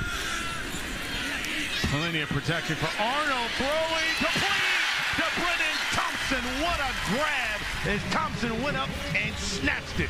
He showed his athleticism, but if that ball is on target, Thompson turns up the field. He got himself a lot of separation, although I think he kind of hurt himself out there. He came up a little lame, but he got great separation and showed his ability to get up and catch the football. On the ground, it's Barnes. Across the midfield. Let me go back to the offensive line for a moment here. They got so much grief, so much criticism the last several weeks. But they have shown today that they can really, really play at a high level and run the football. And it's not just today. We saw signs of this last week against a really good defense at Ole Miss. They showed they could run the football. And today they've built on that. They were expected to be, and they have been dominant against an opponent that they should dominate running the football. Franklin and Barnes in the backfield. This is Barnes. John Costanza makes the stop for Maine. I personally still want to see this offensive line in more play action and drop back passing situations, because they're going to have to get ready for what's coming in the next 3 weeks, and they won't be able to just line up and push around a defense for what's going to be likely a 300-yard rushing day. 5 wide, empty set. And Arnold dropped at the 45. Jacob Tuiasosopo with the stop. They're not kicking this one. A little surprised.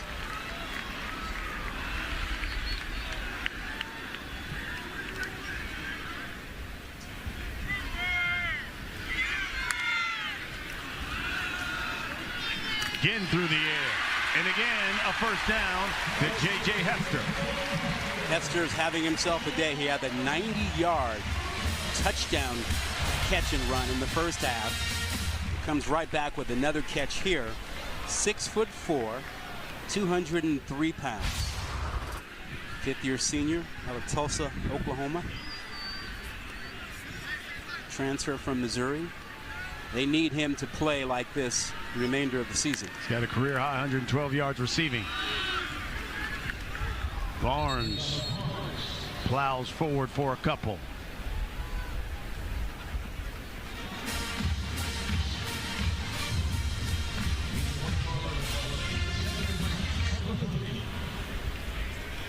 So Oklahoma, for the first time this season, with a running back and a receiver with over 100 yards. Through the air, Arnold swings it out. That's Franklin.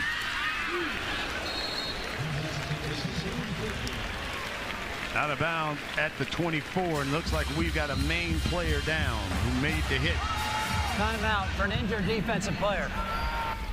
That was a big hit, and Tatum at 206 pounds delivered the blow on contact. That looks like Isaiah Watson. He's the corner, the grad out of Baltimore. The running backs want to finish the run and not accept being tackled. And you see the power with which Franklin finish that run. And that right shoulder of Watson, I think, took the brunt of it.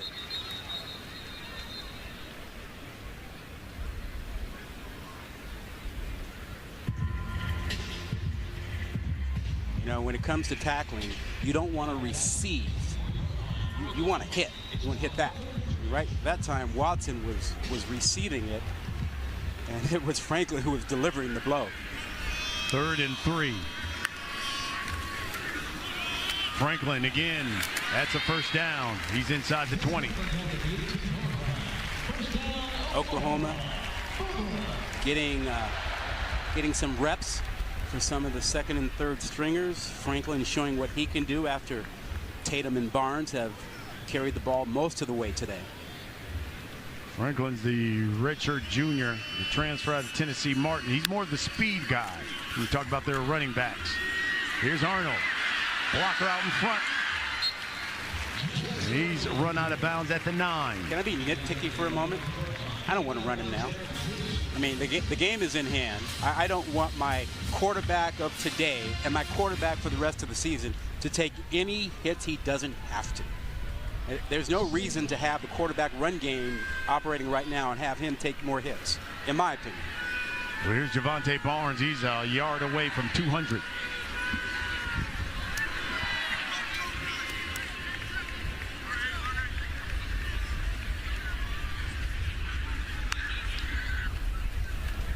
Play fake over the middle.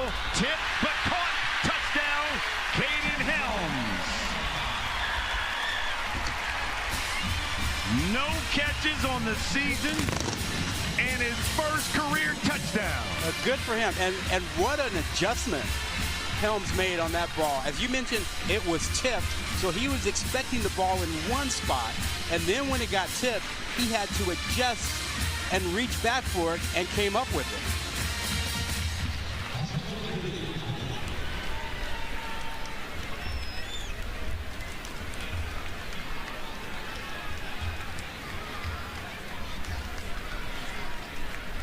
Jack Schmidt on once again for the extra point.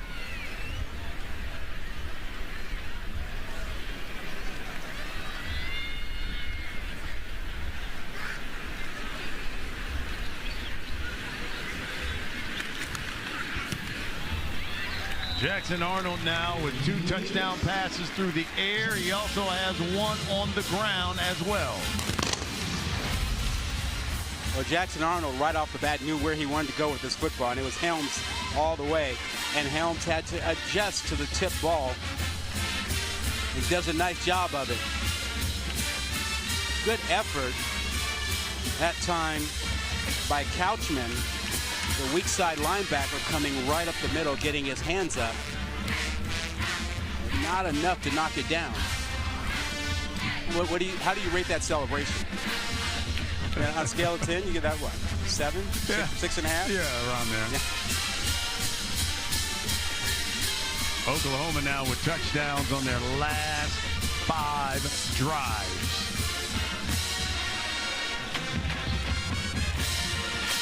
They're now up 42 on Maine.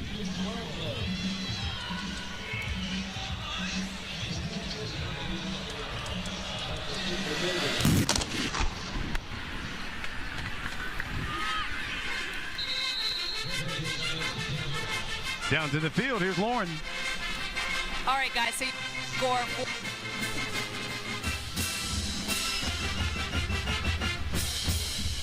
Did you hear, Lauren? No, I think we get a mic situation straightened out, and we'll hear from Lauren a little bit later on. You know, if you're Maine, the one thing you don't want to do is look at the scoreboard. And offensively, you want to get yourself, you know, back on the right track. So it's focus on each play. Don't worry about the scoreboard, but try to find a rhythm. They're going to go with 2 tight ends.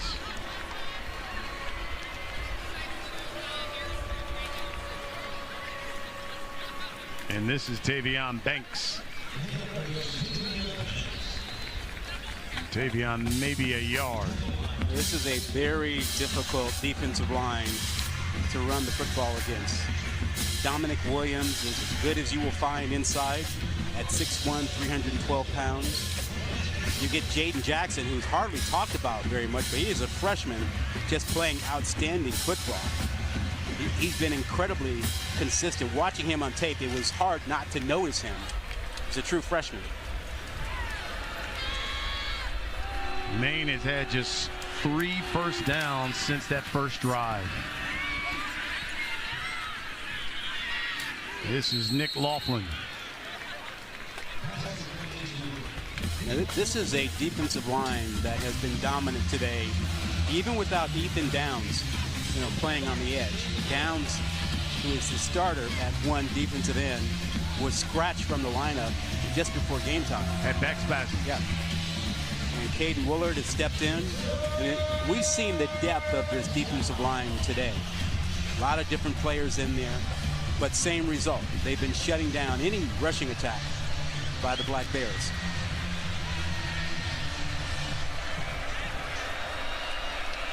Third and 5 from Maine. Here comes pressure, and they got him. Who didn't get there? There were so many shirts there. David Stone, the freshman, who's 6'3", 295, was the one who gets the tackle. But there's so many gray shirts in there. I mean, Willard, number 90, was being close, so he was being held. Otherwise, he might have gotten the sack on his own. But no time to find the man who was wide open, Mr. Moss. Second sack of the afternoon.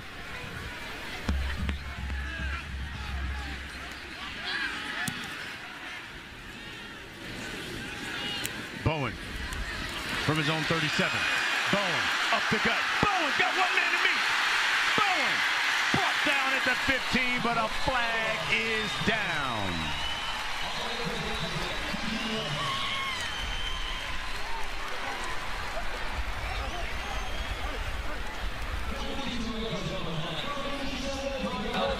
During the return, holding, receiving team, number 38. It's a 10-yard penalty from the spot of the foul. It is first down.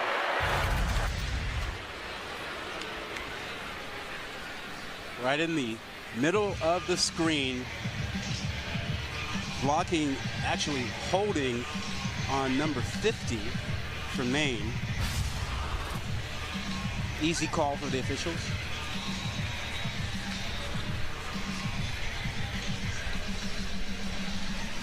Quarterback change. Well, you said you want to see no more hits. Yep. On your quarterback, you will not see any more hits on Jackson Arnold, because here comes Michael Hawkins. He's the freshman out of Dallas. They'll keep it on the ground for Javante Barnes, who's now got over 200 on the day. So here's Hawkins, 4-star talent. He played in that Tennessee game for the benched Arnold. He started against Auburn, won that game on the road. Played against Texas, started South Carolina, and then he got the bench, and Arnold, of course, spelled him in that game. His father played corner for Bob Stoops here at Oklahoma. Speaking of Bob Stoops, he is here at this game. We saw him just before kickoff. He's in his suite up here watching the game, even though his son no longer plays for Oklahoma. He said, I got to watch my guys so he doesn't miss a home game. Here's Taylor Tatum. And he's in Maine territory. Meanwhile, Javante Barnes with 203 yards rushing. He's the first Sooner to run for over 200 since 2022. He should be done for the day also.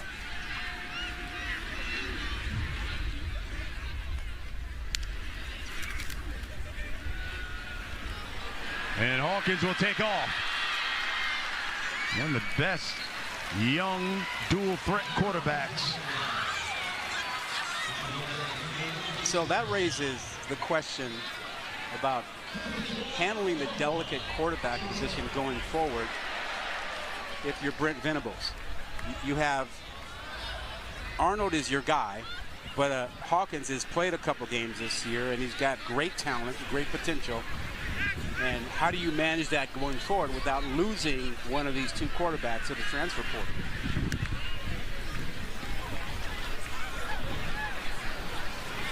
That play is blown up. You know, one of the things that he said when we talked to him about that was, I tell him very honestly, I need you. I need both of you because I'm going to need you at any time. Injuries can happen at any point, or there may be a time where I need a quarterback that can run it. Yeah. Well, I think the other thing he tells him, which is really valid, is look, whether it's here at Oklahoma or somewhere else in the NFL, no job's going to be handed to you. Yes. You got to go compete, so you can't run from competition. There you go. He's going to run with it here. You can see the talent he's got. Oh, man. When he's carrying that football. Well, you see what he does with his legs. But that throw he made earlier showed you how strong of an arm he has with that long throw to the sideline. He is athletic, very quick, as good as any receiver running with the ball after the catch. But he's got a golden arm to go along with it. He just needs reps. Split backs. Hawkins keeps it again. He'll run out of bounds.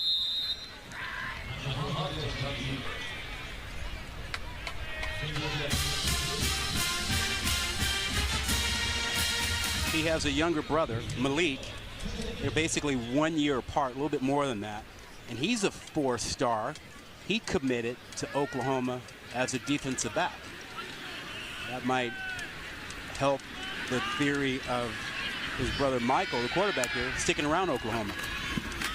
On the ground. This is Franklin.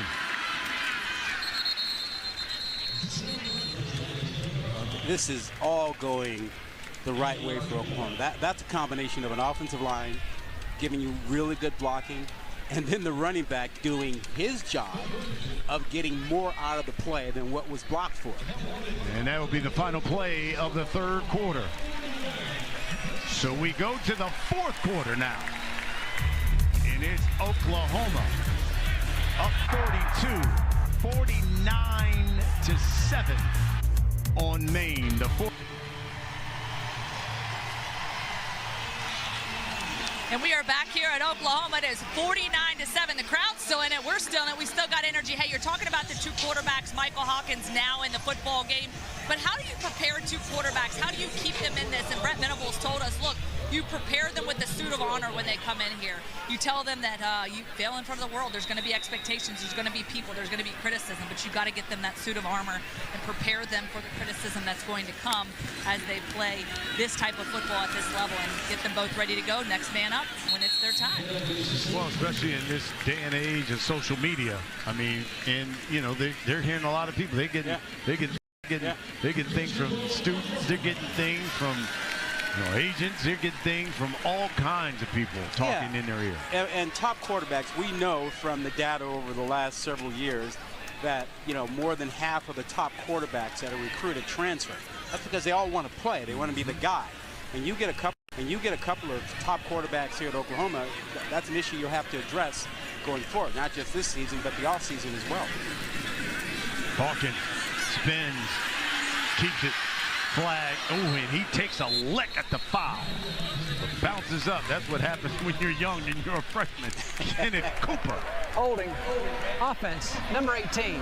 10-yard penalty. Replay, first down. He delivered the lick on Hawkins. That was Helms who was holding, but you're absolutely right. Big hit at the end of this. And Hawkins will learn. No need to take that hit when you're heading out of bounds. 1 yard sooner, head to that sideline.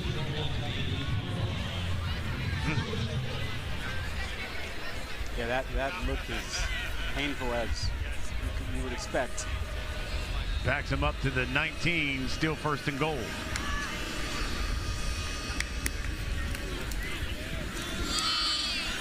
Franklin to the 15.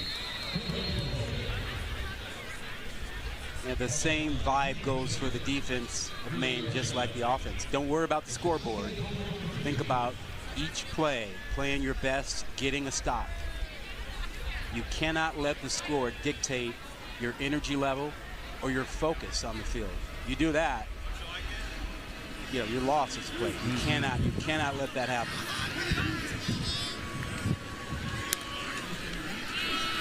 Hawkins swings it out to Franklin. One-handed grab. And he's knocked out at the 6. We are seeing more one-handed catches in college football this year and last year than ever before. The talent level, the skill in the college game has increased dramatically. And some of that is due to the fact that, you know, the last few years we've had guys who started playing 7-on-7 and they were 12 years old. They're really comfortable catching the football. 3rd and goal now. Hawkins looking to the end zone. That one's too hot and behind Zion Kearney.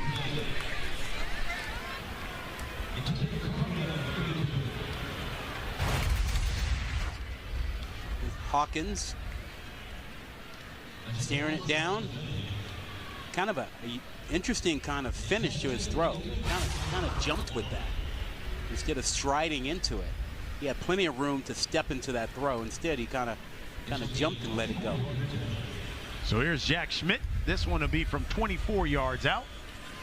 He's been perfect on the season when it comes to field goals. And he's still perfect. 50-piece by the Sooners over Maine.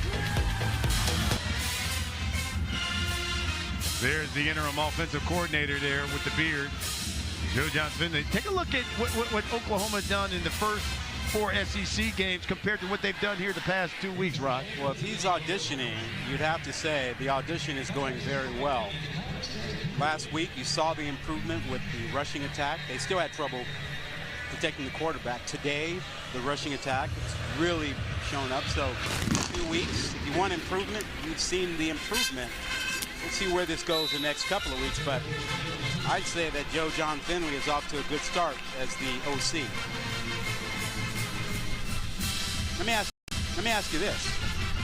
You know how the expectations are for this fan base. You think this fan base has the expectation that after the season, Oklahoma goes looking for the biggest name offensive coordinator, or do they look at what Joe John Finley has done and go, oh, we'll be okay with that? I think probably they'll start outside to see if they can get, like you say, a big fish. But he certainly has delivered here thus far. Keep in mind, you know, this one's against the FCS school, so you would think they would put up big numbers. Peavy throws. That's over the middle and complete. And Finley is an Oklahoma guy. I mean, he played here, coaches here as an assistant coach, elevated to OC when his good friend Seth Luttrell was fired. So he's a program guy. And when we asked him about auditioning, he was all shucks, you know, I'm trying to do what works for the program.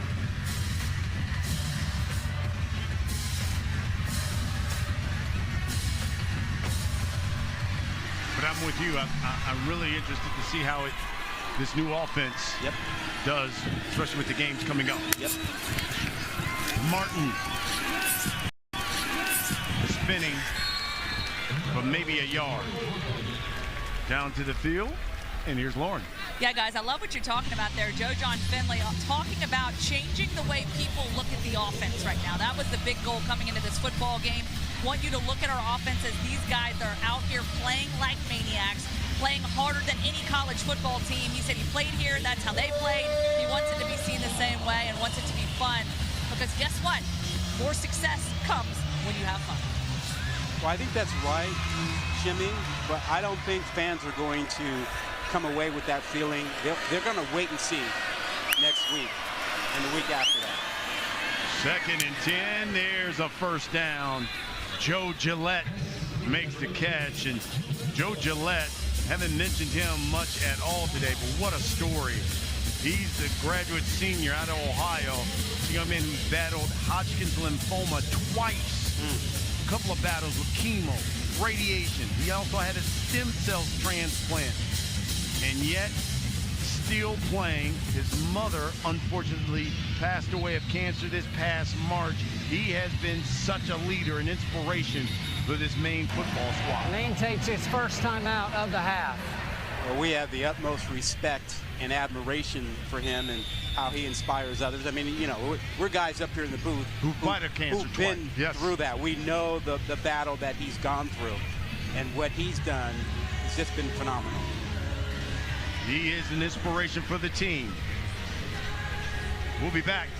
11 minutes left here in this football game. It's time. Both come in at 4-4 on the season. Oklahoma looking for their 5th win and trying to become bowl eligible.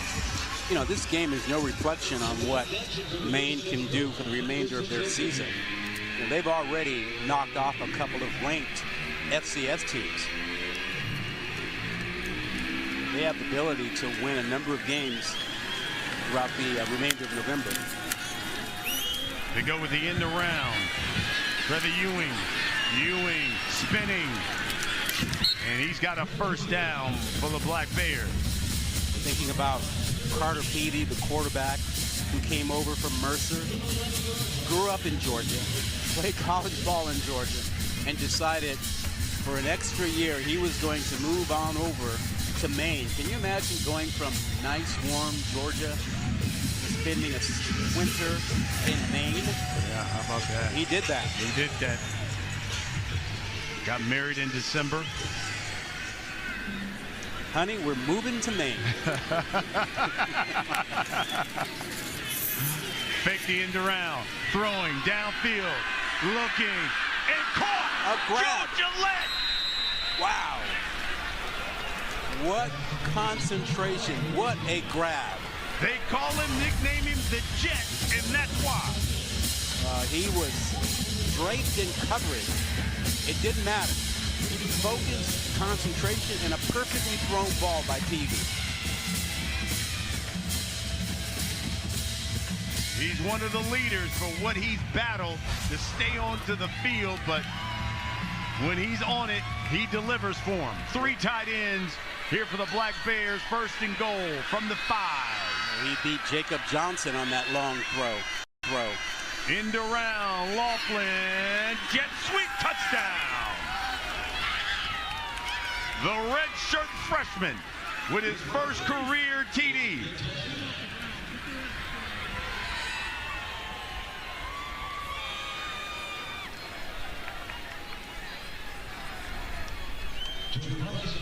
And he should be excited. You just scored a touchdown against Oklahoma. In Norman. One of the big boys, big brands in college football. That is a memory for a lifetime. Extra point is good. Watch the freshman come off the edge, get the handoff, power his way for 6. 52-13 here in Norman, 14. We're back here in Oklahoma. 52-14. Maine just scored, setting up that touchdown. Joe Gillette with the catch there. What a fighter he is. We talked about his 2 bouts with cancer, went through chemo treatments, and just kept fighting. His mom, she lost her battle to cancer in March. He went home for a few weeks, but he just came back. He continued to show so much resilience. And guys, he's not the loudest one in the room, but he will outwork you. He's diligent, meticulous, and though quiet, when he makes a play like he just did there, the entire team erupts. Everyone rallies behind him, and everybody wants to be just like Joe. Well, listen, he transferred in from Lafayette. He was a preseason All-CAA honorable mention. And you're right, they love his work ethic. They say if you've got to work, and they've got a workout schedule at 7, he's in at 6 already. Hitting the weights, doing what he has to do to get ready. And he really was the guy who made the big plays on that last drive. Yeah, and it was a remarkable catch. He was well covered.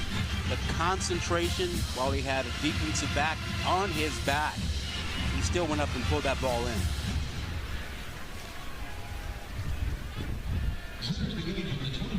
in. Maine is doing a really good job of continuing to play hard and not paying attention to the scoreboard.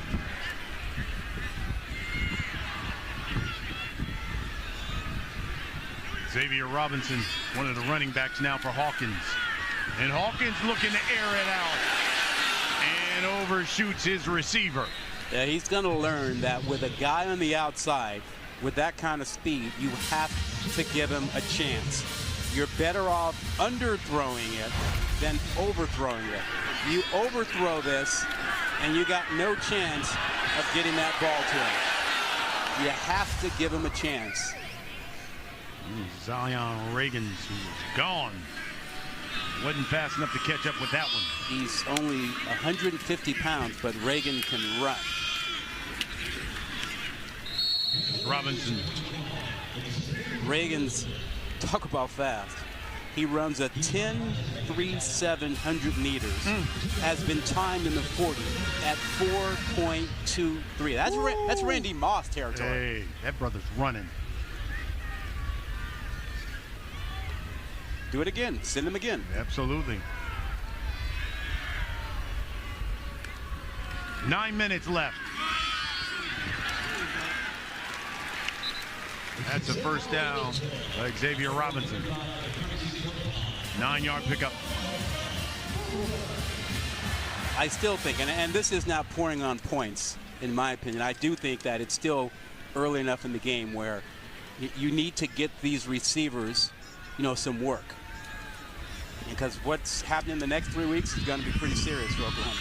Over 600 yards of total offense for the Sooners.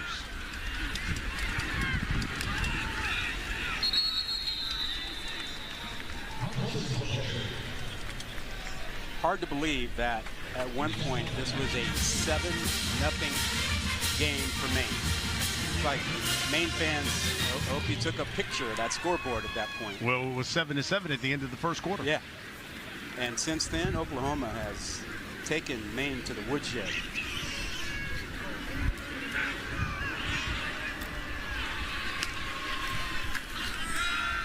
Hawkins swings it out.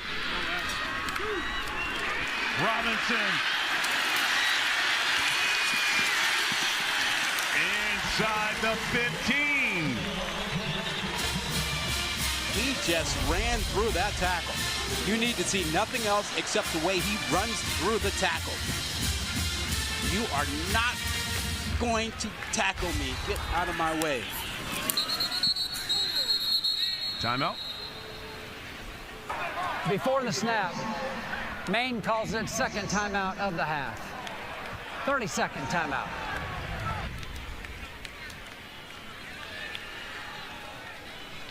Well, after this, this is where it gets a little hairy for the Sooners. You talk about trying to get 6 wins and become bowl eligible to keep that streak alive. 25 straight seasons where they've been bowl eligible. They got to go to Missouri. It's not easy. Yeah, and Venables told us, hey, he directly addressed this with the team. He said the goal is to win the last 4. Normally coaches are like, we're just focused on Saturday. Who we play Saturday? He's like, no, we got to have a goal. We had a goal at the beginning of the season to win the SEC. That goal is gone, so we have a new goal. The new goal is to win the last 4 and to become bowl eligible. It looks like they're going to knock off the first win. They're going to need at least one more. Let me ask you this. Sure. We knew there was talk about Venables being on the hot seat coming into this weekend. You think this changes anything? I think this was expected from many around here. Yeah. He obviously says he pays no attention to the outside noise. Robinson puts his head down, runs over a black bear, and he's brought down. And remember, Venables was in this situation year 1 when the defense was awful. And then he took control of that, and they responded with a pretty good second half of the season. Last year, won 11 games. So he knows what to do in these situations. 6-7 in his first season. As you pointed out, his second season is when everybody said, okay, we got something here, because they went 10-3 last season. Yep. And before getting the job, this is his 3rd season here in Norman. I remember he was, for 9 seasons, he was the DC at Clemson. And before that, 13 seasons, here under the visor, Bob Stoops. Yeah, and in this day and age, things change. As you mentioned, they came back this season without an offensive lineman or tight end who played. Robinson puts his head down and driven back as he hits the goal line touchdown. First career touchdown for the freshman. Well, he earned the right to get that touchdown with the way he broke that tackle on the swing pass. Only appropriate that he finishes this drive off. He's a hard-nosed runner, lowers the shoulder, can't knock him down easily. Powerful young man.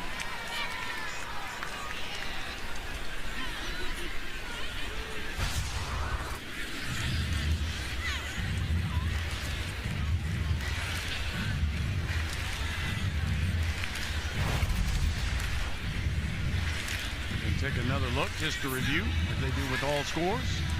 It's the ball. Does the ball cross the plane? And as soon as it did, officials threw their arms up. You gotta love what Robinson has done, the true freshman out of Yukon, Oklahoma. Cal Albert High School there. Extra point is good.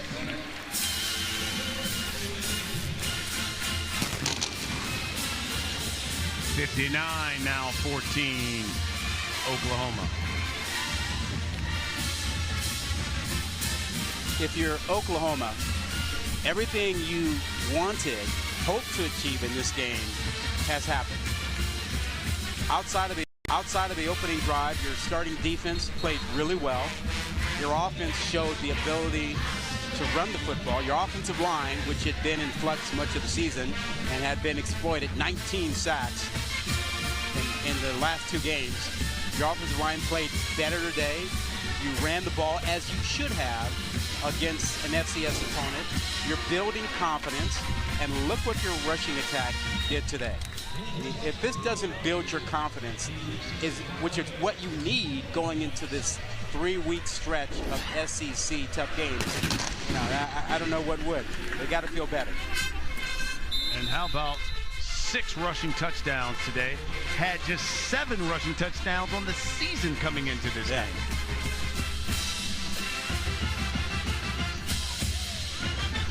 And then, as we like to say, it gets real. Yeah. It gets real. You're right. But the other positive thing for Oklahoma is that now you've had 2 straight weeks at the quarterback position where Jackson Arnold has been really good. Solid, if not really, really good. And so that gives you a lot of confidence going into the remainder of the schedule. Anthony Harris has come in, the new quarterback for Maine, the senior. They keep it on the ground.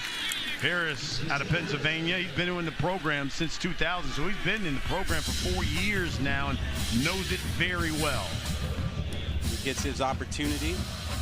He hasn't played much this season. 4 of 6, 67% completion, only 11 yards passing. Timeout for an injured player on the defense.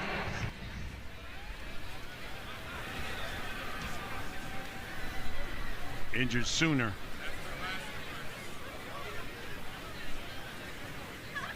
I think that's Adapaju, Adabaruwe.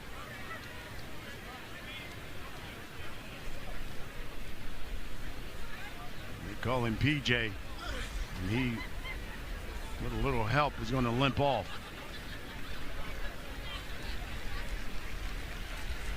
I mentioned it earlier, but Maine certainly, Maine's fans didn't expect a win today. They wanted their team to be competitive. But you think about Maine and what they've already done this season, they've got a chance to finish the season strong. I mean, they knocked off FCS number 5 Villanova. They also beat, a ranked Albany team. So they can rise up in their conference and get big wins. So this game shouldn't be reflective of what you think about them as an FCS program. Absolutely. They'll go 5-4 now on the season, but they're still 2-3 in the CAA. Yep.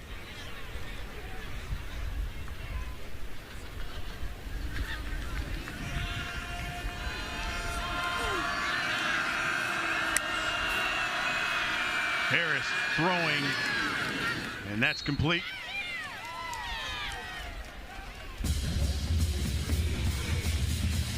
Well, they will finish, Maine will, with Bryant at home, New Hampshire at home on the 23rd. In between, they face Elon. That's what's ahead for the Black Bears. And I'm telling you, man, you got to get to Maine. And I can only recommend Bar Harbor because that's where I've been. But lobster everywhere. It's lobster everywhere. You're speaking my language now. And Acadia National Park is beautiful. This is Santana Fish. You can spend a couple days, few days there, and you'll be go, okay, I'm good with lobster for a month or two. I can have it at breakfast and lunch and dinner. Like, it's a thing. It's no big thing to find it, man.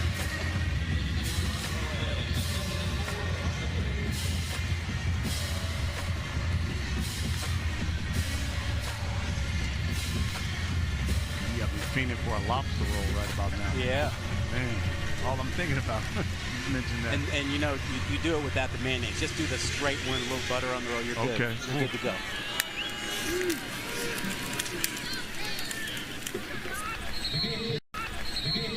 Again, Brian Santana Fish with the carry.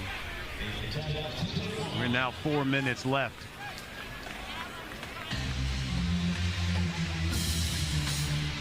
I love when we were talking with Coach Venables too about, you know, the hot seat and stuff that he had heard around here, and he said, listen, I'm a winner. Yep. I know how to develop players. Yep. And I know how to win. And that's what I'm going to bring here to Norman. Well, people forget he got a contract extension after last season. So he's not leaving without somebody writing a hefty paycheck. And I don't see that being an issue here. Yeah. I mean, this program has been built on stability over the years. You know, Bob Stoops, Darius Switzer. You know, so I don't expect there to be much of a push for anything to change with this staff, other than the whole issue of who's going to be the offensive coordinator next season.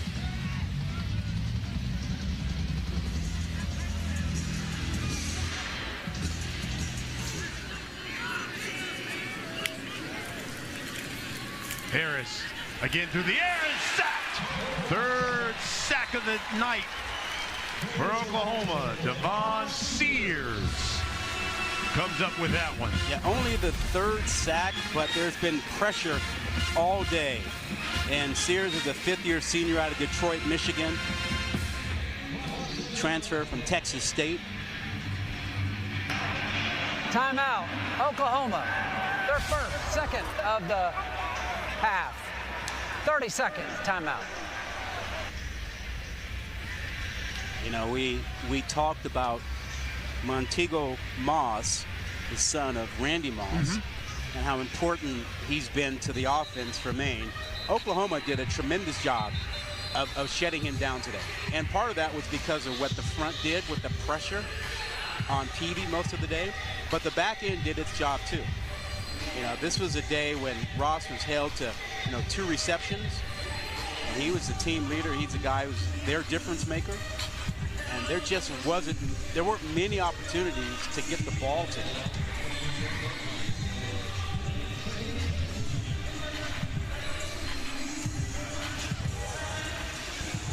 Maine looking at a 2nd and 17 from their own 48. Harris again under pressure. Throws that one into the dirt. You're talking about Montego Moss, and just by coincidence, I happened to get on a timeline last night the 2018 Hall of Fame information and knock on the door for his dad, Randy Moss, and just seeing the emotional impact of Randy Moss and being told he was in the Hall of Fame and thinking his son is playing on the field, today for us is really kind of special. I mean, there have been some great moments in the Moss's family's athletic history. Here's Harris, he'll keep it. Slides out of bounds. at the 42. You take a look at what Montego had done compared to what his father could do. The catches eerily similar. Yeah, I love seeing Randy Moss at Marshall wearing the Final Wicked charge, Witch timeout, of the West, striped socks, green and white, and then running by people. And I'm thinking, how does this guy at 6'4" run under 4'3", 40? He was toying with guys in college. He toyed with guys in the NFL. He did. Yes, he did. 5 times he led the NFL in receiving.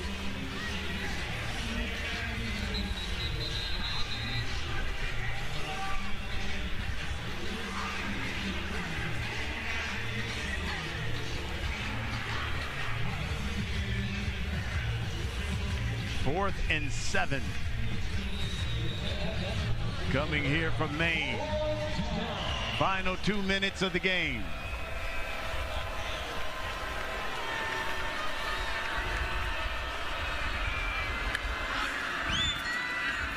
Harris throws.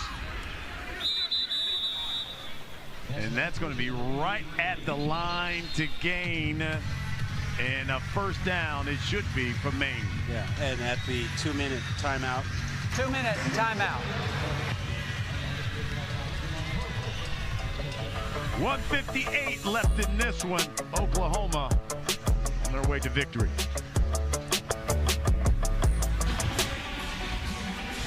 Well, let's take a look at what the SEC has done here today. Ole Miss. Wow, look at the Rebels. Of course, Florida and Georgia, that one's a heated rivalry. You come your way around 3:30 Eastern in that A&M South Carolina game, in South Carolina too. How about the season Vandy's having? Yeah. Vandy will get you.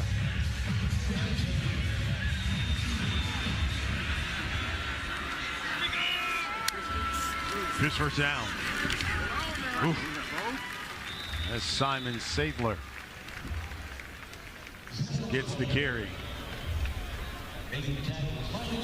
You know, we should know that the officials, particularly Oklahoma, did a tremendous job moving this game up. That decision worked out perfectly because we avoided the storm and possible game delays later this afternoon. Heavy rain, hail called for this area, especially around 6 o'clock hour.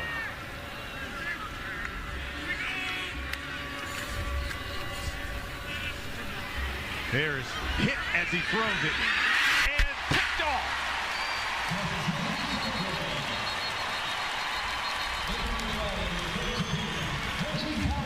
Reggie Powers. He had superpowers going up to go get that one. Didn't he, though? Roughing the passer. Number 16, contact above the shoulders, 15 yards from the previous spot. First down. And the pick is nullified. Reggie's Powers is like, no, I'm a freshman. I just got my first pick. You kidding me? You see the hit. Oh, yeah. Anytime you get your hands up around the head and neck area, even when it's not targeting, a late hit on the quarterback, you're getting flagged for that. And there was plenty of time to pull off that.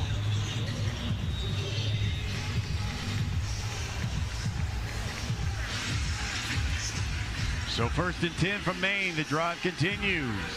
Now at the Sooners 20. How do they get the ball in the end zone? That's the focus. Oh, a little pop pass coming around. And that was blown up. Davon Sears, who got a sack earlier. He is having a fourth quarter, isn't he? Yes, he is. I mean, you mentioned the sack. And you don't think a guy who's 297 pounds is that quick? Well, he used his quickness to get into the backfield.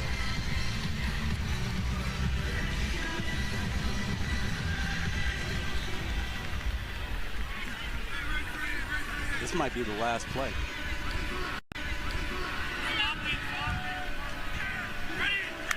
Final 30 seconds of the game. Harris, he's going to keep it and slide.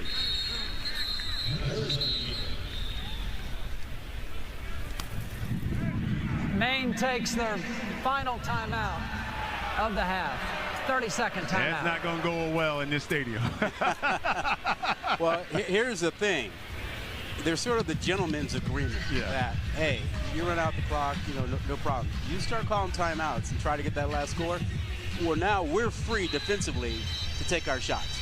So if this is going to be a pass play, Oklahoma's probably looking at we are justified in bringing the heat, bringing the house. Now, if you call the timeout just to take a knee, okay.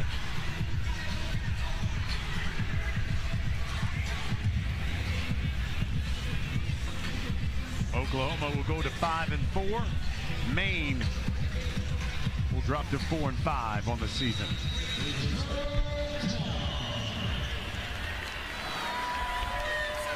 Here's 3rd and 8.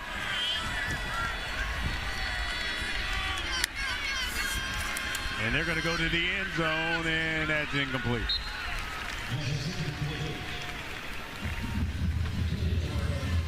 Surprisingly, Oklahoma just played coverage. They only rushed 4.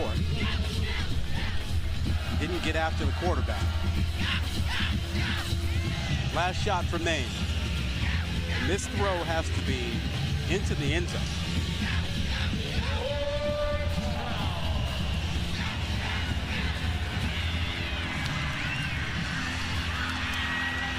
Here's 4th down.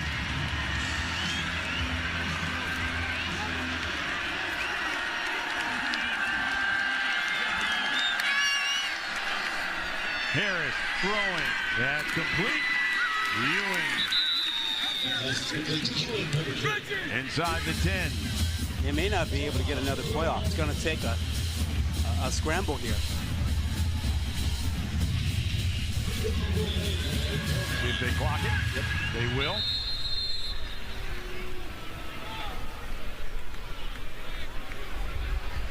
Depending on what they do here, they could actually have 2 shots at it. If they toss the ball or throw it quickly, they could get a second play. But if Harris runs around in the backfield, the clock is going to run out.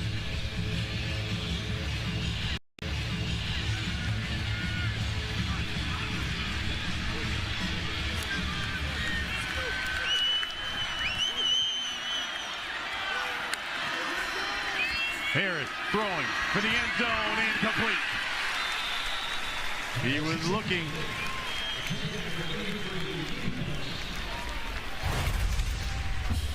Really good coverage on this over here, this play on the corner.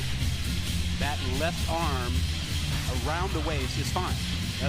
You can do that so long as you don't turn. Also, you have the right to use that left arm on the hip and go make a play on the ball. Final play of the game.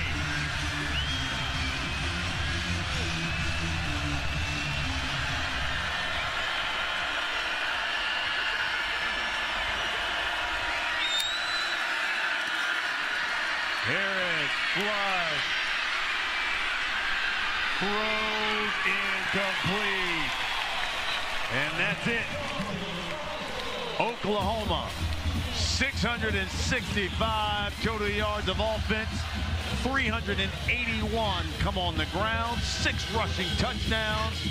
Davion Barnes, career high 203 yards rushing, 3 touchdowns.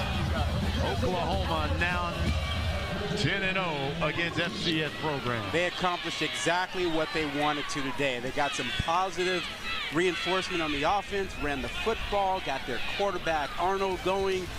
The defense did its thing. So perfect day for the Oklahoma Sooners. Oklahoma has now won 49 straight against non-conference opponents who are unranked. They'll have 3 against the SEC coming up. For Rod Gilmore, Lauren Sisler, I'm Brian Custer. Thanks for watching. Goodbye from Norman.